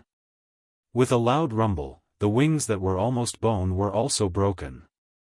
The flying jade immortal beast fell diagonally into the hurricane. Whoosh whoosh whoosh. Faint sounds of wind could be heard as the kite immortal beast howled in pain. Its powerful body seemed to have been pinched by a giant hand, and its bones were crushed one by one. When the kite immortal beast's body was completely crushed, it fell another few thousand feet and was hit by an even fiercer realm storm. Ow! The kite immortal beast weakly groaned a few times before a bloody light appeared. The kite immortal beast was neatly cut into dozens of pieces of flesh and blood. These pieces of flesh only fell a few dozen feet before they were blown away by the realm storm and turned into nothingness. Roar! When a flying jade immortal beast was killed by the boundary hurricane, more flying jade immortal beasts rushed over from all directions and pounced on the flying boat. The loud whistling of the wind and the roaring of the flying boat had already covered the screams. Not many flying jade immortal beasts could see the blood of the dead. They only had eyes for the delicious flesh of the human race. Looking at the flying boat again, it did not directly rush towards the triangular space fragment as Fairy Xingyu had expected. Instead, it soared rapidly in the nearby space, like a proud phoenix spreading its colorful wings and dancing among the many ferocious beasts. Thousands of flying jade immortal beasts covered the nearby meteor belt. They roared and pounced on the flying boat, but the fire pillars and sharp claws missed the flying boat every time. Not to mention the disciples of the scholarly cultivator families who were frightened and pale, even Fairy Xingyu, who was adjusting her breath with her eyes closed, had a slight change in expression. Seeing that the flying jade immortal beasts were angered by his provocation, Xiaofan laughed loudly. The golden light around him soared into the sky again. The flying boat shook again and flew in a spiral toward the triangular space fragment in the meteor belt. Roar! A group of flying jade immortal beasts roared crazily and chased after the flying boat. Unfortunately, they had only flown a few hundred feet when the mysterious boundary hurricane immediately attacked. The powerful flying jade immortal beasts were squashed one by one and torn apart when they fell to the ground. Seeing this, the flying jade immortal beasts who were close to the flying boat panicked and began to flee left and right. However, the more they fled, the more they were killed. The flying jade immortal beasts behind them did not know what was going on. They still chased after Xiaohua's flying boat. Just like before, after another 1,000 feet, countless blood clots were scattered again.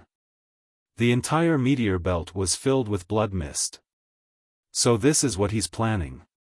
Upon seeing Xiaohua fly towards the triangular spatial fragment and kill a large number of flying crane immortal beasts every time he zigzagged for 10,000 feet, Fairy Xingyu finally understood. Although it's a little difficult to fly over this triangular spatial fragment, there are many realm tornadoes along the way. The thousands of flying jade immortal beasts will chase us endlessly. If we don't kill them in this meteor belt, we won't have a chance in the future. If we lead them to the triangular space fragment, we won't have a chance of survival. Even the triangular space fragment will become a land of death in the future. However, thinking of this, Fairy Xingyu deliberately turned her head and saw that the fragment of the immortal realm had turned into several irregular fragments. These fragments were still splitting and shrinking. It wouldn't be long before they completely turned into stardust and disappeared in the meteor belt. However, if these flying jade immortal beasts don't fly out of the space fragment, I think. Alas, there's nothing to think about. These flying jade immortal beasts are ferocious beasts in the immortal realm. They are extremely powerful and have the power to fly out of the space fragment. If they are lucky enough to fly to the other side of the meteor belt, I'm afraid all the human clan cultivators and great demons of the demon clan will be killed. While Fairy Xingyu was thinking, Xiaofan steered the flying boat and flew for more than 10,000 feet. At this time, the flying boat was much closer to the triangular space fragment. A faint fragrance began to emerge in the space around the flying boat. After the flying boat, there were no more flying jade immortal beasts that could safely chase after them. The hundreds of flying jade immortal beasts closest to them were being killed by the boundary hurricanes. After this slaughter, thousands of flying jade immortal beasts, who were panicking like headless flies, began to flee in all directions toward the meteor belt in the face of death. Hundreds of them even wanted to return to the space fragment of the immortal realm. Unfortunately, what greeted them was only the cruelty of heaven and earth. What greeted them was only the resentment of the human clan cultivators they had killed earlier. They had no choice but to die. Seeing the flying jade immortal beasts being killed one by one, Fairy Xingyu's heart finally calmed down. Calmly, she smelled a strange fragrance near the flying boat. Fairy Xingyu seemed to have thought of something. A smile appeared on her face and she closed her eyes. Su Ji and Fairy Xingyu cultivated quietly. Xiaofan activated his golden body and 5 cheese unifications. He opened his delusion breaker Dharma eye and focused on controlling the immortal imperial equipment. The disciples of the 4 great families and the other families on the flying boat were dumbfounded. They had seen the power of the flying jade immortal beasts. They had never thought that there would be a human clan cultivator in this world who could easily kill thousands of flying jade immortal beasts.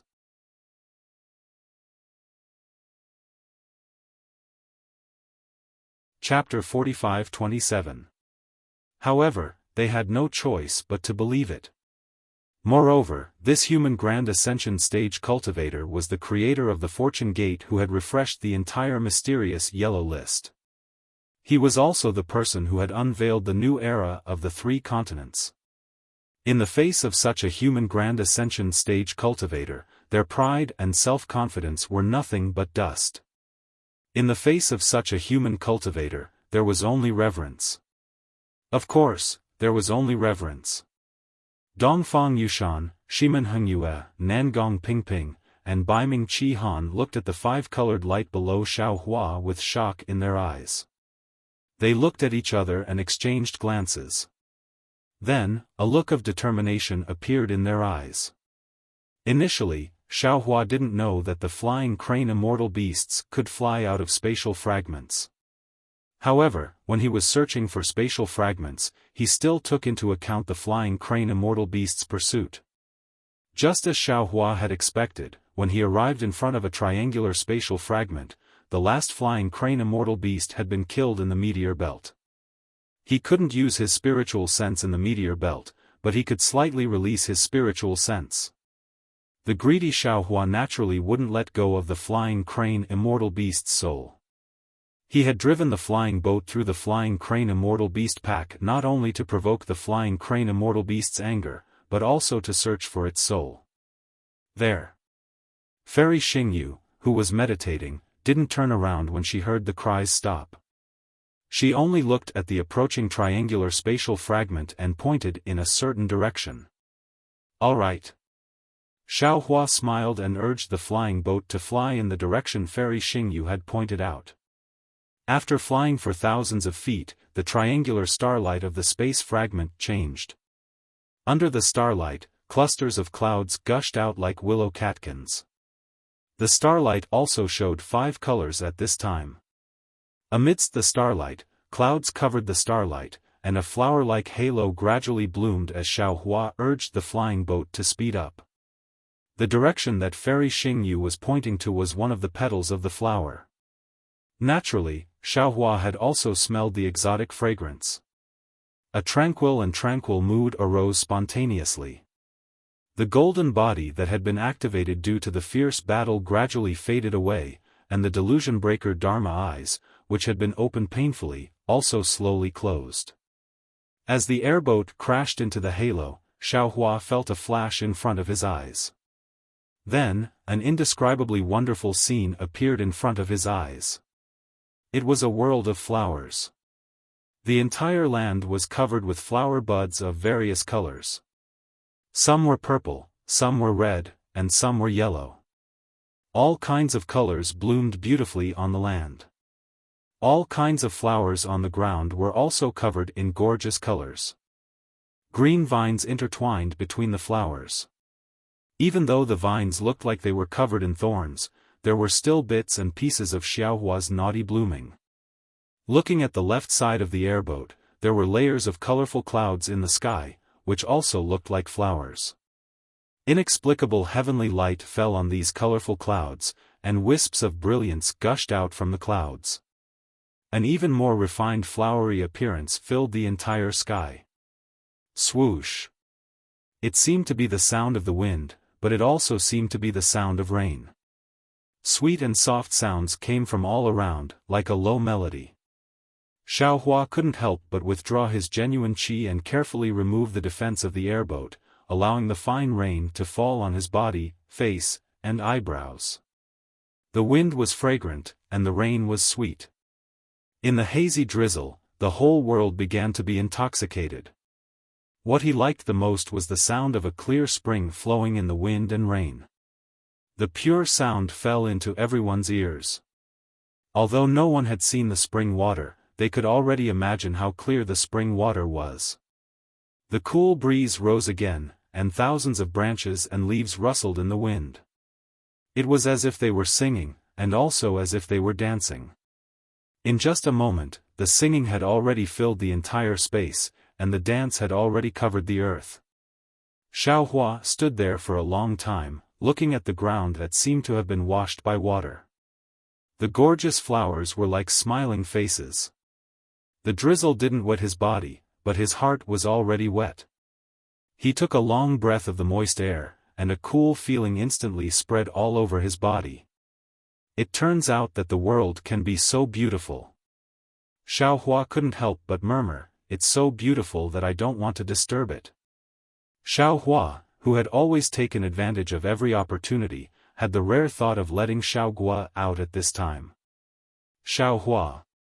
At this time, Fairy Xingyu opened her eyes, looked at the intoxicated Xiaohua, and said with a smile, "What do you think of this space fragment?"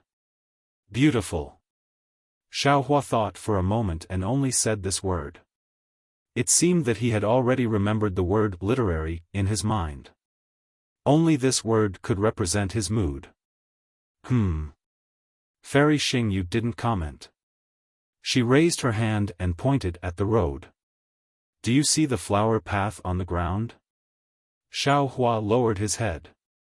Sure enough, among the thousands of flowers, there was a seemingly winding path.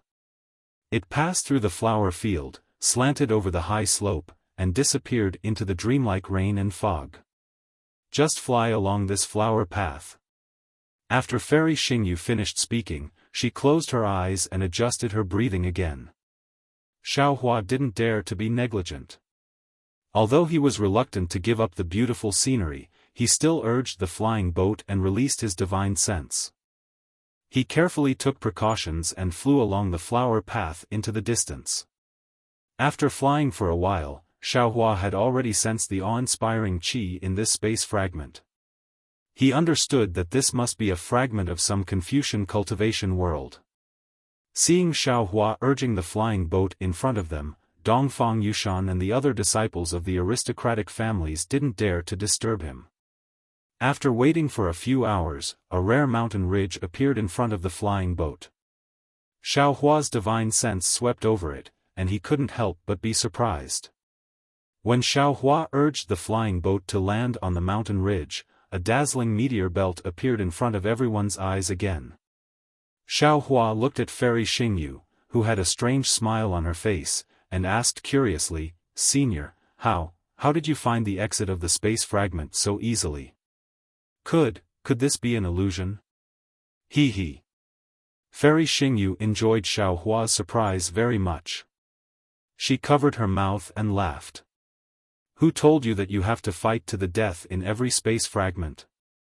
Actually, to be honest, we didn't come to the Star Moon Palace to risk our lives. Many space fragments are as quiet and peaceful as this flower realm. There's no need for dermic powers, divine abilities, or even flying. As long as you walk obediently, you'll definitely find the exit. Otherwise, how could I let the Star Moon Palace be a reward from Zhaixing Lu?" Xiaohua, who was used to seeing bloody trials, smiled bitterly. He shook his head, flew up from the flying boat, and placed his hands behind his back. There were no clouds under his feet as he slowly landed among the flowers. Although his feet were a little muddy, Xiaohua didn't mind. Instead, he walked step by step. With a glance, another kind of feeling was born in his heart. It was as if he had suddenly returned to the sea of flowers tens of thousands of years ago. In that pavilion, there was a beautiful woman, 2 fiery hearts, 3 cups of heartless wine, and 4 affectionate eyes. Is she okay? The flowers turned into a person again. The beautiful, strong, gentle, and generous Xian. Xiaohua could leave freely, but on the flying boat, how many dared to leave? Dongfang Yushan and the others stood there respectfully, not daring to say a word. "You all can go too. It's rare to encounter this flower realm, and there might not be another one in the future. Enjoy the beautiful scenery here.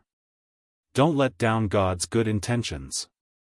Fairy Xingyu suddenly opened her eyes. On her face, which couldn't be seen clearly, droplets of rain had condensed into water droplets, falling along the silver light on her face. If one wasn't careful, one would mistake these water droplets for tears. Dongfang Yushan and the others were puzzled, but they didn't dare to refute. After respectfully agreeing, they flew out of the flying boat one after another. Then, according to the aristocratic families, they flew to different places. "By the way, don't damage the flowers here." Fairy Xingyu's voice sounded in everyone's ears at the same time. "Every flower here has a story, and every petal has a memory. You can't afford to pay for it." "Yes, we understand." Everyone was even more puzzled. However, when they looked at Su Ji and Fairy Xingyu, who were sitting on the flying boat, they became thoughtful. Of course, it was really difficult for ordinary people to not touch the flowers. However, it was easy for these disciples of the aristocratic families of Confucian cultivators. They only needed to urge the cloud slightly to ensure that they wouldn't get close to the flowers. Naturally, they wouldn't damage the flowers. However, how could such a beautiful scenery be compared to the beautiful scenery in Xiaohua's eyes? Seeing that the disciples of the aristocratic families were following the rules, Fairy Xingyu smiled bitterly. She retracted her gaze and looked at Su Ji, who was not far away, whose silver light had begun to fade. Her eyes were filled with sweetness. She whispered, "Su Ji, it seems that your divination skill is really useful. We've searched for the flower realm several times, but we didn't encounter it." Xiaohua actually came in again by accident. With that, Fairy Xingyu floated up and walked to the side of the flying boat. Looking at the beautiful land, she didn't care if Su Ji could hear her. She continued, do you remember the ecstasy we felt when we first discovered the Star Moon Palace? Do you remember the surprise we felt when we first came to this flower realm? I really didn't expect that there would be such a world of flowers in this world. For this kind of beauty, there would be no towering trees, no huge mountains that would destroy this beauty, and no wild beasts that would destroy these flowers. How could I not remember? Su Zhi's voice, which had always been calm, was now filled with a strange emotion. It was in this field of flowers that my hand, which had always been in charge of punishing immortal weapons, actually plucked a flower.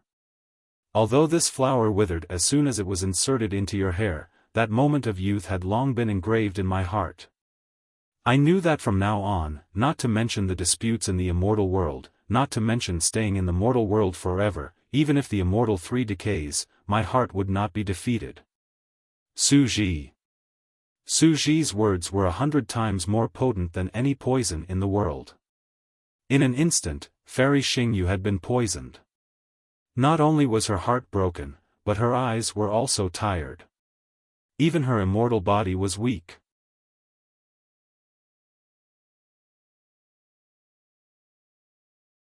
Chapter 45-28. Fairy Xingyu's mouth was filled with a sweet fragrance that was comparable to the sweetness of the flower realm.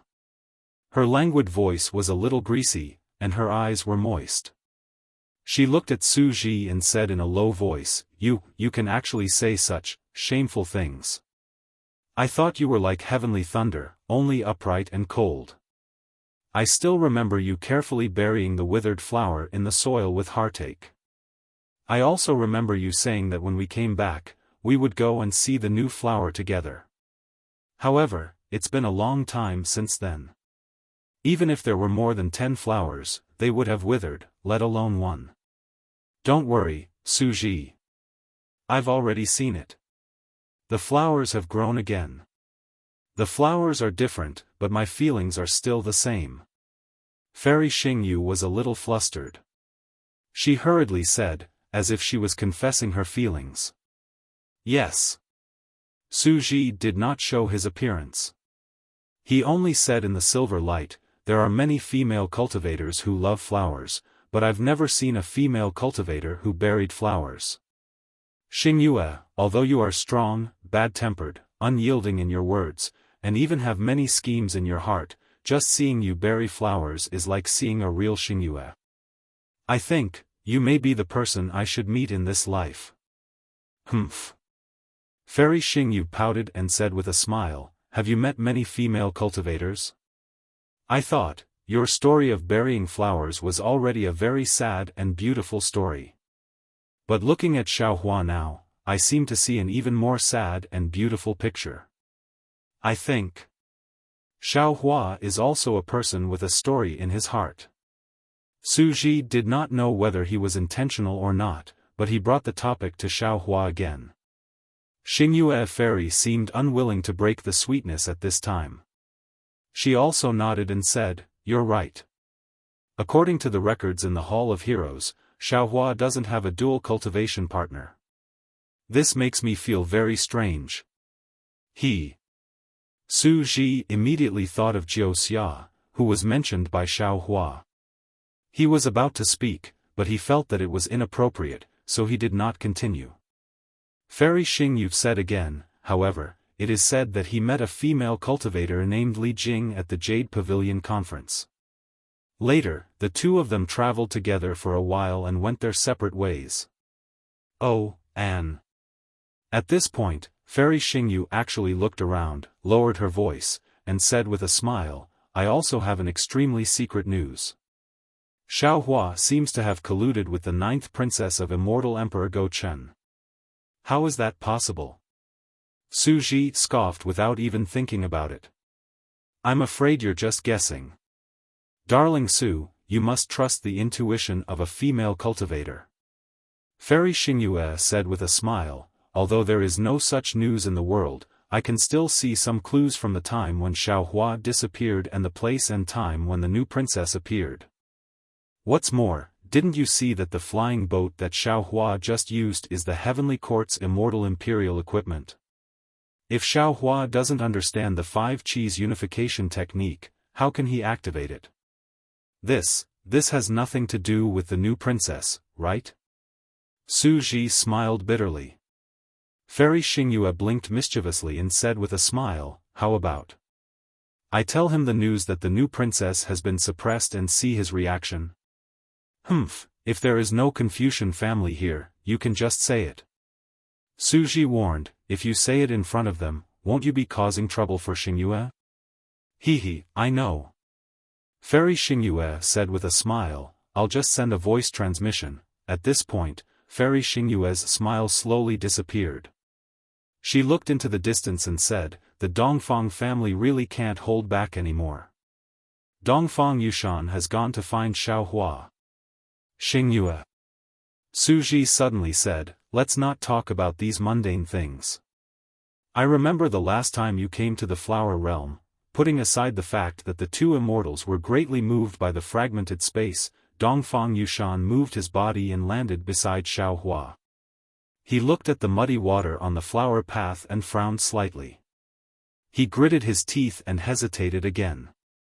At this time, Xiaohua's voice rang out, you are a disciple of the Dongfang family, right? Why are you looking for me? Dongfang Yushan was overjoyed. He was afraid that Xiaohua would ignore him, so he hurriedly bowed and said, I am Dongfang Yushan, a direct descendant of the Dongfang family. I deserve to die for disturbing senior's flower viewing, Xiaohua replied indifferently, since you already know, why bother coming over? To tell you the truth, I'm also a person of culture. Whenever I see beautiful scenery, I'll linger on it. Dongfang Yushan said with a smile, however, I have a question today.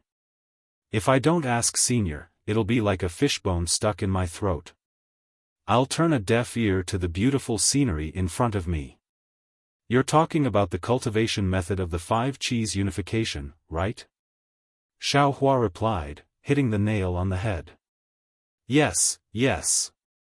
Dongfang Yushan didn't expect Xiaohua to be so straightforward. He didn't hide anything at all. When he answered, even his voice trembled a little.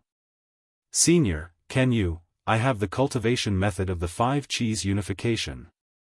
Xiaohua didn't deny it. Instead, he answered truthfully, however, this cultivation method belongs to a good friend of mine. I've only received some guidance from him. And without his approval, I can't tell anyone about this cultivation method. Then, who is senior's good friend? Where is he? Dongfang Yushan hurriedly asked. My good friend is called Wen Chu. Xiaohua smiled. As for where he is, that's not something I can know. However, when I return to the hidden immortal mainland, I'm sure he'll hear the news and go to the soaring Dragon Mountain range to find me. That's good. Dongfang Yushan smiled. To be honest, the cultivation method of the 5 qis unification has been lost for a long time. Not to mention the immortal palace, even the 4 great families don't have the complete cultivation method. If senior's good friend can teach the cultivation method of the 5 qis unification to the 4 great families, when Xiaohua heard this, he immediately waved his hand and said, you don't have to tell me about this. Just look for Wen Chu in the future. Yes. Dongfang Yushan nodded like a chick pecking at rice. I know. What I want to say is that I've already discussed it with the other 3 great families. After your trip to the Star Moon Palace, you must come. Oh, no, after we arrive at the Star Moon Palace, we'll definitely ask the family head to send an envoy to invite senior to the 4 great families. Moreover, if it's possible, I hope that senior will first accept the invitation from the Dongfang family.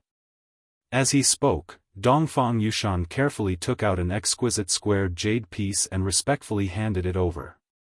This jade piece was in the shape of a bamboo flower. Every fine line on the bamboo flower was carved with exquisite skill. Under the sunlight, the color of the surrounding flowers was reflected. This jade piece was actually similar to the bamboo flower.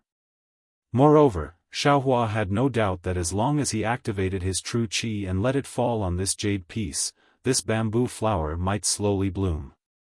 Unfortunately, Xiaohua was curious and also self-aware.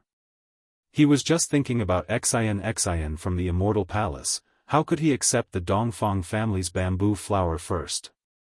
Moreover, not to mention that this bamboo flower was ugly. To send flowers, no matter what, he had to find a female cultivator who was more beautiful than the flowers, more beautiful than the jade, right? How could Xiaohua dare to accept a flower sent by a man? Xiaohua smiled slightly and did not turn around. Instead, he continued to look at the sea of flowers in the distance and said, "I've just killed thousands of immortal beasts and am now using the scenery here to cleanse my mortal heart and murderous nature. Let's talk about these mortal matters later." Yes, this junior understands. Dongfang Yushan was already prepared for Xiaohua's rejection. He didn't think that a supreme grandmaster like him had the right to invite a grand ascension stage human being to the Dongfang family, so he stowed the invitation card away up his sleeve before bidding farewell to Xiaohua and departing. Not only did Dongfang Yushan's actions fall into the eyes of Fairy Xingyu and Shimen Hengyue, but in all fairness, even if they were the ones to go forward, they would also seek greater benefits for their sections. However, they were still relieved that Xiaohua didn't accept the invitation. There was naturally no day or night in the spatial fragment. The sky was neither dark nor dim and was always so gentle. The entire flower realm was like a huge flower bud, sweet and tranquil. No one knew what the others were thinking, but Xiaohua was minding his own business as he walked through the muddy flower path. He looked very leisurely and at ease. If he were to change into a white scholarly robe, he would look like a distinguished scholar. In particular, Xiaohua's temperament had undergone an indescribable change after peeking into the inheritance of Qingqiu Mountain. He involuntarily exuded the aura of spring amidst the myriad of colors. It was rare for a scholarly family to have a few women, so they would occasionally steal glances at his elegant and distinguished figure from the corner of their eyes. The flower realm wasn't all drizzling. After a few hours, there was wind again. The wind was a little tipsy and blew through the air, either sweeping up some of the flowers or mixing in some of the earth's fragrance. His nose and mouth were a little moist, and the ground beneath his feet was already solid. Looking at the ground in the distance, the flowers were completely translucent with droplets of water. The wind swayed the branches of the flowers, and the droplets of water either fell or slowly evaporated. Wisps of mist had appeared in the flower realm at some point in time.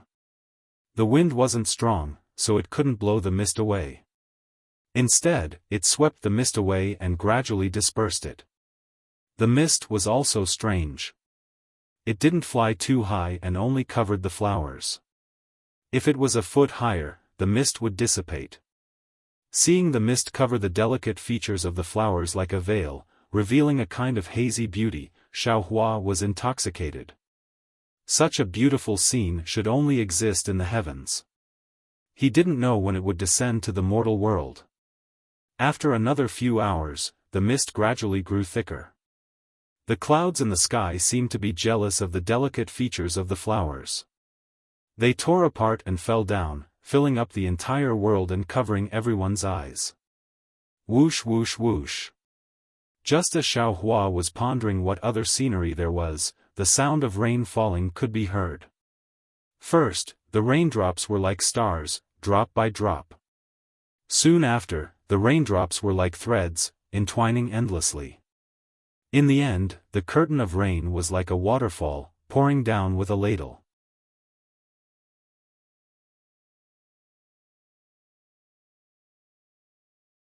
Chapter 45-29.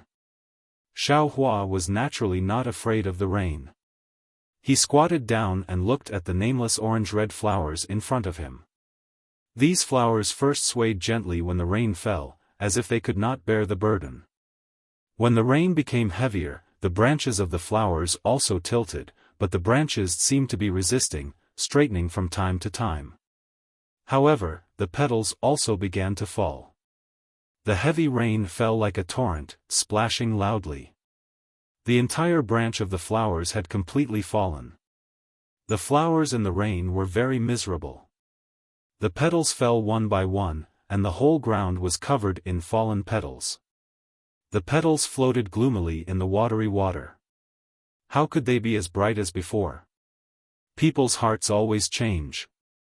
There will always be a time when it blooms. Xiao Hua's heart felt a little strange. He looked at the sky and wanted to disperse the rain clouds, but after a moment, he sighed and let out a low groan. With a sway of his body, he landed on the flying boat again. Su Ji and Fairy Xingyu were both satisfied and did not care about the rain.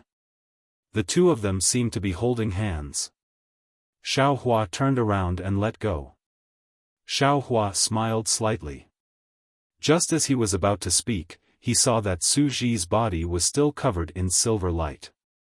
His heart sank unconsciously. He frowned and said, "Senior, what about your physical body? Didn't you say that there will always be a time when it blooms?" "There's always a time for flowering," Su Ji said calmly.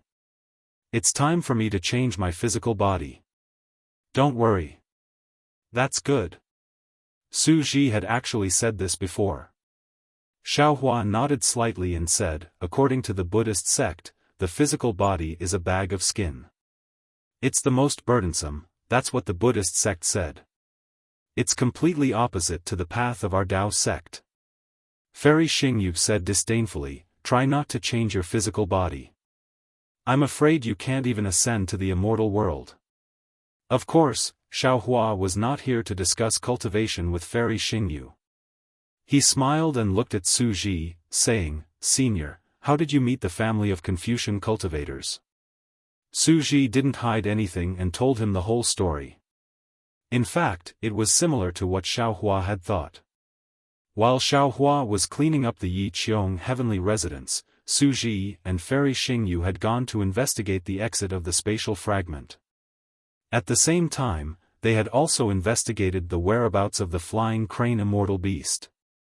Because their strength was greatly reduced, they were very careful and did not dare to follow the flying crane immortal beast too obviously. Moreover, Fairy Xingyu could not use her star shuttle and had to rely on other secret techniques to find the meteor belt. Therefore, they spent a lot of time in the spatial fragment. Of course, because the exit of the spatial fragment was blocked by the restriction of the Yeqiong heavenly mansion, Fairy Xingyu's efforts were destined to be fruitless. However, right when they were feeling dejected, they noticed to their shock that there were numerous flying crane immortal beasts residing in a valley that was extremely far away from the Yeqiong heavenly mansion.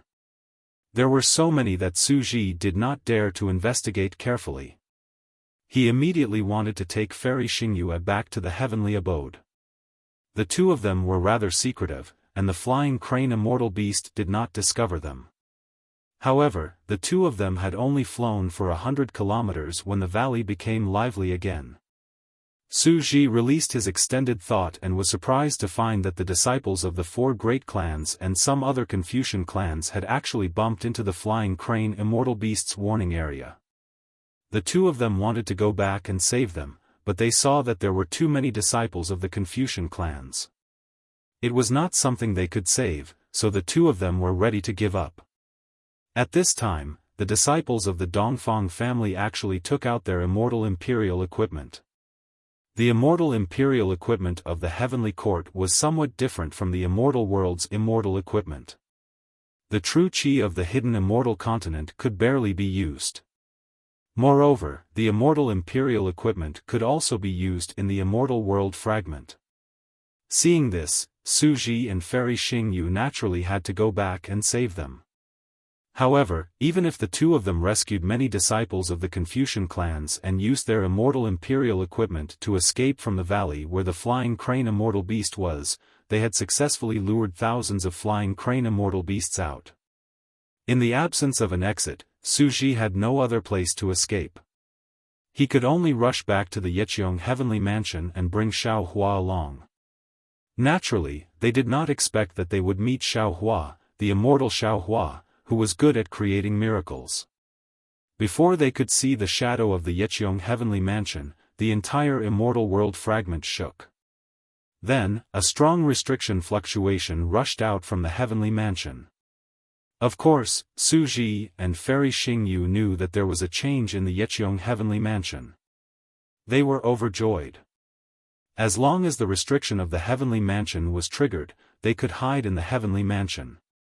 Naturally, they would not be afraid of the flying crane immortal beast's attack.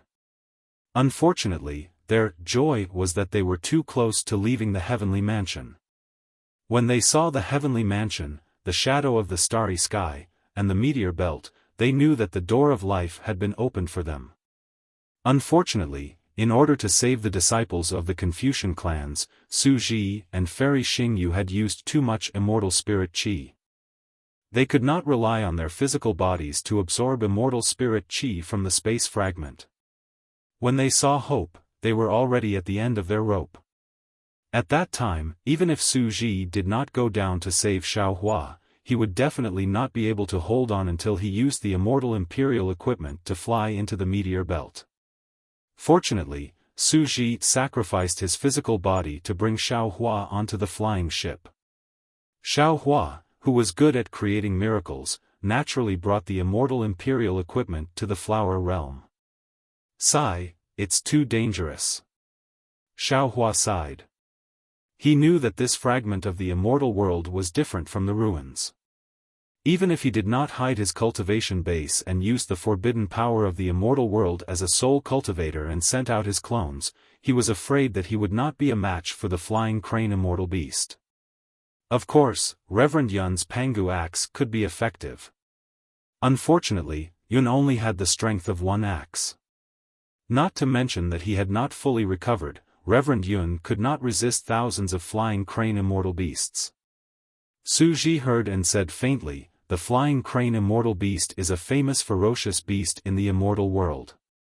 Only a vitality-gathering immortal can defeat it." Speaking of vitality-gathering immortal, Su Ji realized that he had let the cat out of the bag.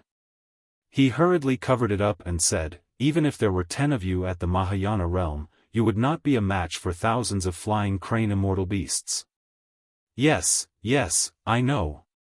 Xiaohua nodded and said with a smile, "I just feel a little guilty that I did not do anything."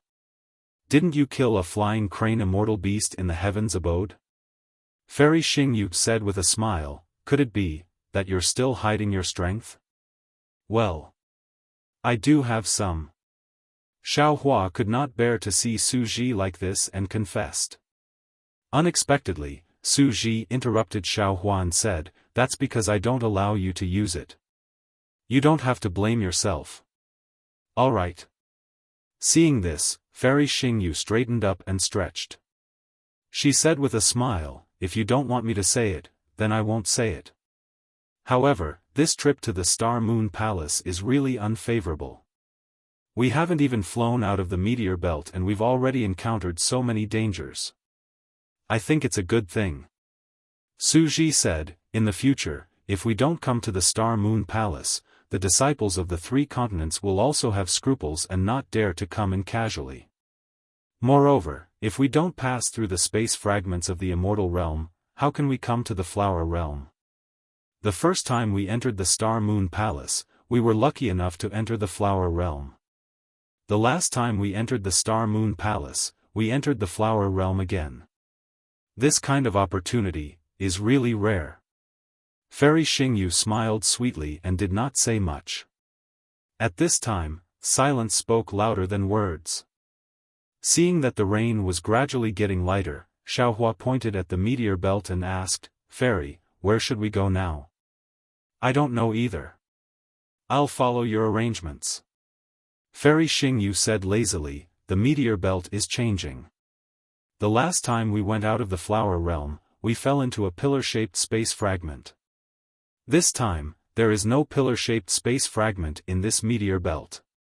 How would I know where to go?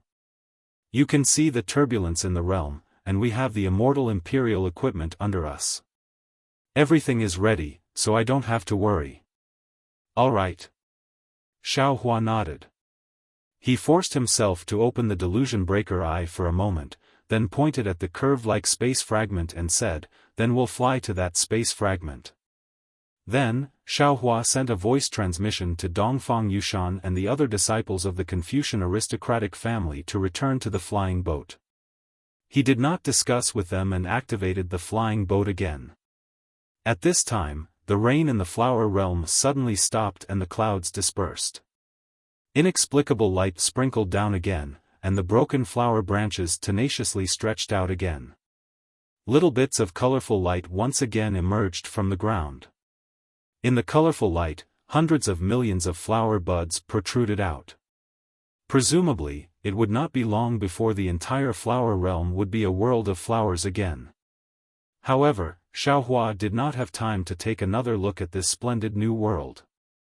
He had already activated the flying boat and left this world that was one of the few worlds that Xiaogua had not plundered. The beautiful scenery of the past few hours had turned into a permanent memory in his heart. Perhaps, he would come again at some point in time.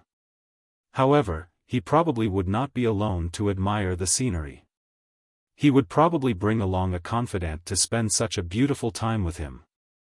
The curved-like space fragment looked very close, but after activating the flying boat, they actually flew for more than an hour before arriving. After rushing into the halo of the space fragment, what hung above Xiaohua and the others was a barren continent. There were some strange beasts on this continent, as well as some innate restrictions. Xiaohua even sensed a familiar primordial wave on this continent. Needless to say, this continent was a lost corner of the primordial world. Of course, this primordial world was only a fragment and could not be compared to the previous divine land ruins. The strange beasts inside were only about the 5th grade origin energy. Xiaohua did not need to do anything. As long as some disciples of the 4 aristocratic families acted, they could drive these strange beasts away. On the primordial world fragment, Xiaohua's divine telekinesis was also useful. Therefore, it was not too troublesome for Xiaohua to find the exit of the space fragment. Moreover, when he faced the meteor belt again, Xiaohua was already more cautious. The first immortal world fragment to enter was a hexagonal plane fragment. Then, the flower boundary was a triangular 3-dimensional fragment. Now, the primordial world fragment they were in was a curve. Therefore, Xiaohua already had a feeling that whether the interface's level was high or not was reflected in the shape of the fragment. Perhaps, the higher the level of the interface, the simpler the fragment's shape would be. On the other hand, the lower the level of the interface, the more complicated the fragment's shape would be.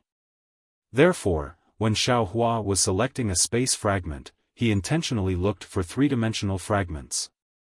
Even if there were no safe 3-dimensional fragments, he would rather look for simple linear fragments.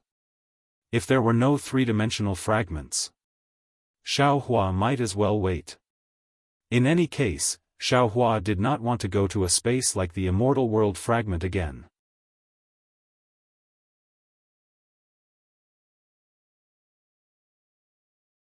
Chapter 45-30. Sure enough, Xiaohua deliberately chose a space fragment that was very complicated and almost shapeless. It was like a cotton cloud. When he got inside, there were no flowers or plants in the space, let alone strange beasts. There were only mountains, seawater, and a strange climate. Xiaohua drove the flying boat to fly in this space. In the time it took to smoke a cigarette, it was struck by lightning 10 times, encountered hailstones, heavy rain 7 times, and snow 6 times. Of course, such a bad climate was just a simple test for cultivators. It could not stop Xiaohua and the others from going further and further in the meteor belt. The situation after that was needless to say. Under Xiaohua's leadership, the flying boat passed through more than a dozen space fragments in succession. Su Ji and Fairy Xingyu were surprised, and even the disciples of the Confucian families were amazed. This was because these fragments were either filled with seawater, vast wilderness, continuous mountains, lost human tribe domains, dilapidated Buddhist temples, or barbarian continents where demonic beasts roamed. There were even 2 inexplicable voids. These voids did not have the transmission channel that Fairy Xingyu had mentioned. They were completely composed of thunder, lightning, and clouds. There was no land, no sea, no humans, and no beasts. However, it was also strange. The dozens of spaces that Xiaohua passed through were not particularly dangerous. Along the way, they were quite free. However, when the flying boat rushed into a space covered with green vines again, Fairy Xingyu could not help but say, "Spiritual Master Xiao, are you here to play in the meteor belt? Or do you want to pass through the meteor belt? If you want to play here, I'll let the female disciples of the Confucian families play with you, okay? When you're done playing, how about you take us out of this meteor belt?" Elder sister. Xiaohua smiled bitterly and said, "Do you think I'm playing? Don't you think I'm racking my brains to find a way out? I don't see it." Fairy Xingyu replied, "I just see you flying around comfortably. Back then, when I took the disciples of the Star-Picking Tower into the Star Moon Palace, we only passed through 4 or 5 space fragments to reach the other side of the meteor belt. Look at you, there are more than a dozen space fragments, but you haven't seen the edge of the meteor belt. And what do you want me to say about you? I've passed through the meteor belt many times. Apart from the flower realm, I've seen more than 10 spatial fragments that you've passed through. Why haven't I seen any of these spatial fragments before? Big sister, there are millions of spatial fragments in this meteor belt. There are also millions of paths leading to the other side of the meteor belt. Does the path that I choose have to be the one that you have walked on?" Xiaohua pressed down on the flying boat and stopped in midair. He turned around and smiled, "Don't you think that the path this junior has chosen is very safe? You still have the nerve to say it's safe." When it came to safety, Fairy Xingyue laughed and retorted, "I never thought that I would almost die in the meteor belt. Then, there's nothing I can do." Xiaohua shrugged his shoulders. He raised his head and looked at the green vines that covered the sky and said, "Why don't you drive the flying boat and pass through the meteor belt?" Xingyue. Su Ji frowned and said, "Don't use people you don't suspect. Now that Xiaohua is driving the airboat, let him make his own decision." Su Ji. Fairy Xingyue raised her eyebrows and said, "Take a look. Where did he drive the flying boat to? This is probably a fragment of the 10,000 demon realm. This is a space that we have never seen before, right? If we let him fly like this, how long will it take for us to pass through the meteor belt? Well, presumably your injury has been controlled." Su Ji nodded, "If possible, you can drive the flying boat." "I won't drive the flying boat." Fairy Xingyue pouted, "Let Xiaohua drive the flying boat. When we reach the exit of the space, I will choose the spatial fragment." "I see." Su Ji nodded and looked at Xiaohua. "Xiaohua, what do you think?" Xiaohua's mind did not seem to be in the conversation between the two. At this time, when he heard Su Ji's words, he came back to his senses and said, "Of course. However, this junior wants to stay in this space for a while. If possible, let Dongfang Yushan and the others drive the flying boat first. Senior can guide them to the exit of the spatial fragment and wait for this junior there for a while." "What's the matter?" Su Ji was a little puzzled and looked around and asked. Xiaohua smiled and looked at the disciples of the Confucian family in the distance who did not dare to approach. He whispered, "Junior still wants to return to the Dawn Rain continent? Junior knows that the 10,000 demon realm has a space vein and also the Dawn Rain continent. If the 3 continents also have space veins that lead to the 10,000 demon realm, then can't Junior return to the Dawn Rain continent through the 10,000 demon realm? Therefore, Junior wants to see what the spatial fragment of the 10,000 demon realm looks like first." "Who told you that the 3 continents have space veins that lead to the 10,000 demon realm?" Fairy Xingyue sneered, "How come I don't know about this?" Xingyue. Su Ji said, "You and I should understand the feeling of returning home. Even if the 3 continents have no space channel that leads to the 10,000 demon realm, this is still Xiaohua's hope. If he can find something in the spatial fragment of the 10,000 demon realm, wouldn't that be better? I'll listen to you. Fairy Xingyue impatiently turned to Dongfang Yushan and said, you and the others drive the flying boat first and fly over there. Yes, Junior understands. Dongfang Yushan and the others heard this and hurriedly flew over. Although they didn't know what was going on, they still drove the flying boat. Junior will be back soon. Xiaohua nodded at Su Ji and Fairy Xingyue. His figure flickered and disappeared into the green vines in a moment. Oh! Seeing a few wisps of greenwood light flashing above the flying boat, Fairy Xingyue was a little surprised. Xiaohua actually knows the wood escape technique? Yes, and he seems to be very proficient in it.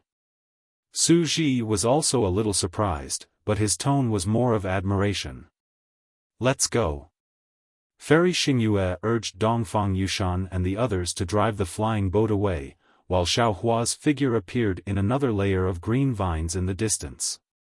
This was a place full of green vines. There were thick vines between heaven and earth. These vines were either covered with fine hair or sharp thorns. Of course, there were more vines that were born with some strange runes. The vines floated in the air, forming clouds. The original ground was also covered with vines. There were also many spiritual grasses among the green vines on the ground. These spiritual grasses looked a little different from those in the three continents and the Dawn Rain continent. Not only were they much thicker, but there were also some strange veins on the surface of the spiritual grasses. Before Xiaohua appeared, there was a rustling sound in the whole world of green vines, as if the wind had blown past. However, after Xiaohua appeared, the rustling sound immediately disappeared. Although Xiaohua heard the sound of the wind, the surrounding space was quiet. Xiaohua smiled slightly. His figure flickered and disappeared again. After the time it took to drink half a cup of tea, the originally quiet space was once again filled with rustling sounds. Furthermore, between the vines, the spirit trees, and the spirit grasses, there were some green balls of light that were faintly swaying. Swoosh! There was a ripple in the space, and Xiaohua's figure appeared again. However, the green shadows floating among the green vines and plants disappeared instantly and returned to their original state. He he. Xiaohua smiled slightly and did not stay here. His figure slowly flew and shuttled between the green vines. At this time, he understood that the so-called 10,000 demon realm was somewhat different from the 1,000 demon sacred realm. Although they both had the word demon, the demons in the 1,000 demon sacred realm were demons with flesh and blood, which was the demon race that corresponded to the human race. The demons in the 10,000 demon realm, other than the demon race in the 1,000 demon sacred realm, there were also grass demons, water demons, and mountain demons. In other words, anything that could become a spirit in the world was a demon in the 10,000 demon realm. After flying for an entire meal's worth of time, Xiaohua stopped again. At this time, there were no longer green vines between the heaven and earth. Instead, there were some huge trees standing in great numbers. There was some light fog floating between these huge trees, and some indescribable light and shadow were faintly discernible in the light fog. There were even some obscure sounds coming from this light fog. Xiaohua thought for a moment and took out the Kunlun mirror. As the light vibrated, Xiaoguo flew out from the Shenhua continent.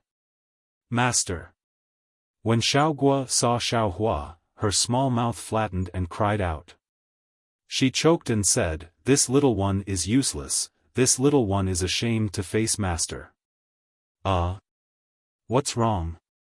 Xiaohua was shocked. Xiaoguo, don't worry, tell me slowly. Master, I can't grow the spirit grass that you asked me to bring home. Xiaoguo wiped her tears as she recounted the whole story in shame. Xiaohua wanted to laugh, but when he saw Xiaoguo's extremely serious look, he tried to be serious and said, Xiaoguo, don't worry, this is not your fault. It's Master who didn't think it through. Is that so? Master, it's not that this little one didn't do it well. Xiaoguo was surprised. The crystal-clear tears still hung on her face. Xiaohua nodded and said, "Of course, those spiritual herbs are not ordinary spiritual herbs. They are the immortal herbs used to refine the golden core you saw last time. He can't plant them on the Shenhua continent." "Huh, so it's like this." This little one thought that this little one didn't need them. Xiaoguo's tears turned into laughter. Her curved eyes were filled with tears. She was extremely cute. Xiaohua lovingly wiped away the tears in the corner of Xiaoguo's eyes and said, "Don't worry about those immortal herbs, Master has more important things to give you." "Okay, Master, please tell me." Xiaoguo puffed out her small chest and said, "This little one will definitely complete it. You can definitely do this." Xiaohua smiled, but suddenly he thought of another thing and asked, "What about that Ganoderma? Master hasn't seen it for a long time?" You're tuning into the Xiaofan's Wuxia Tales YouTube channel. Don't forget to subscribe and join us on this journey to catch the most captivating stories.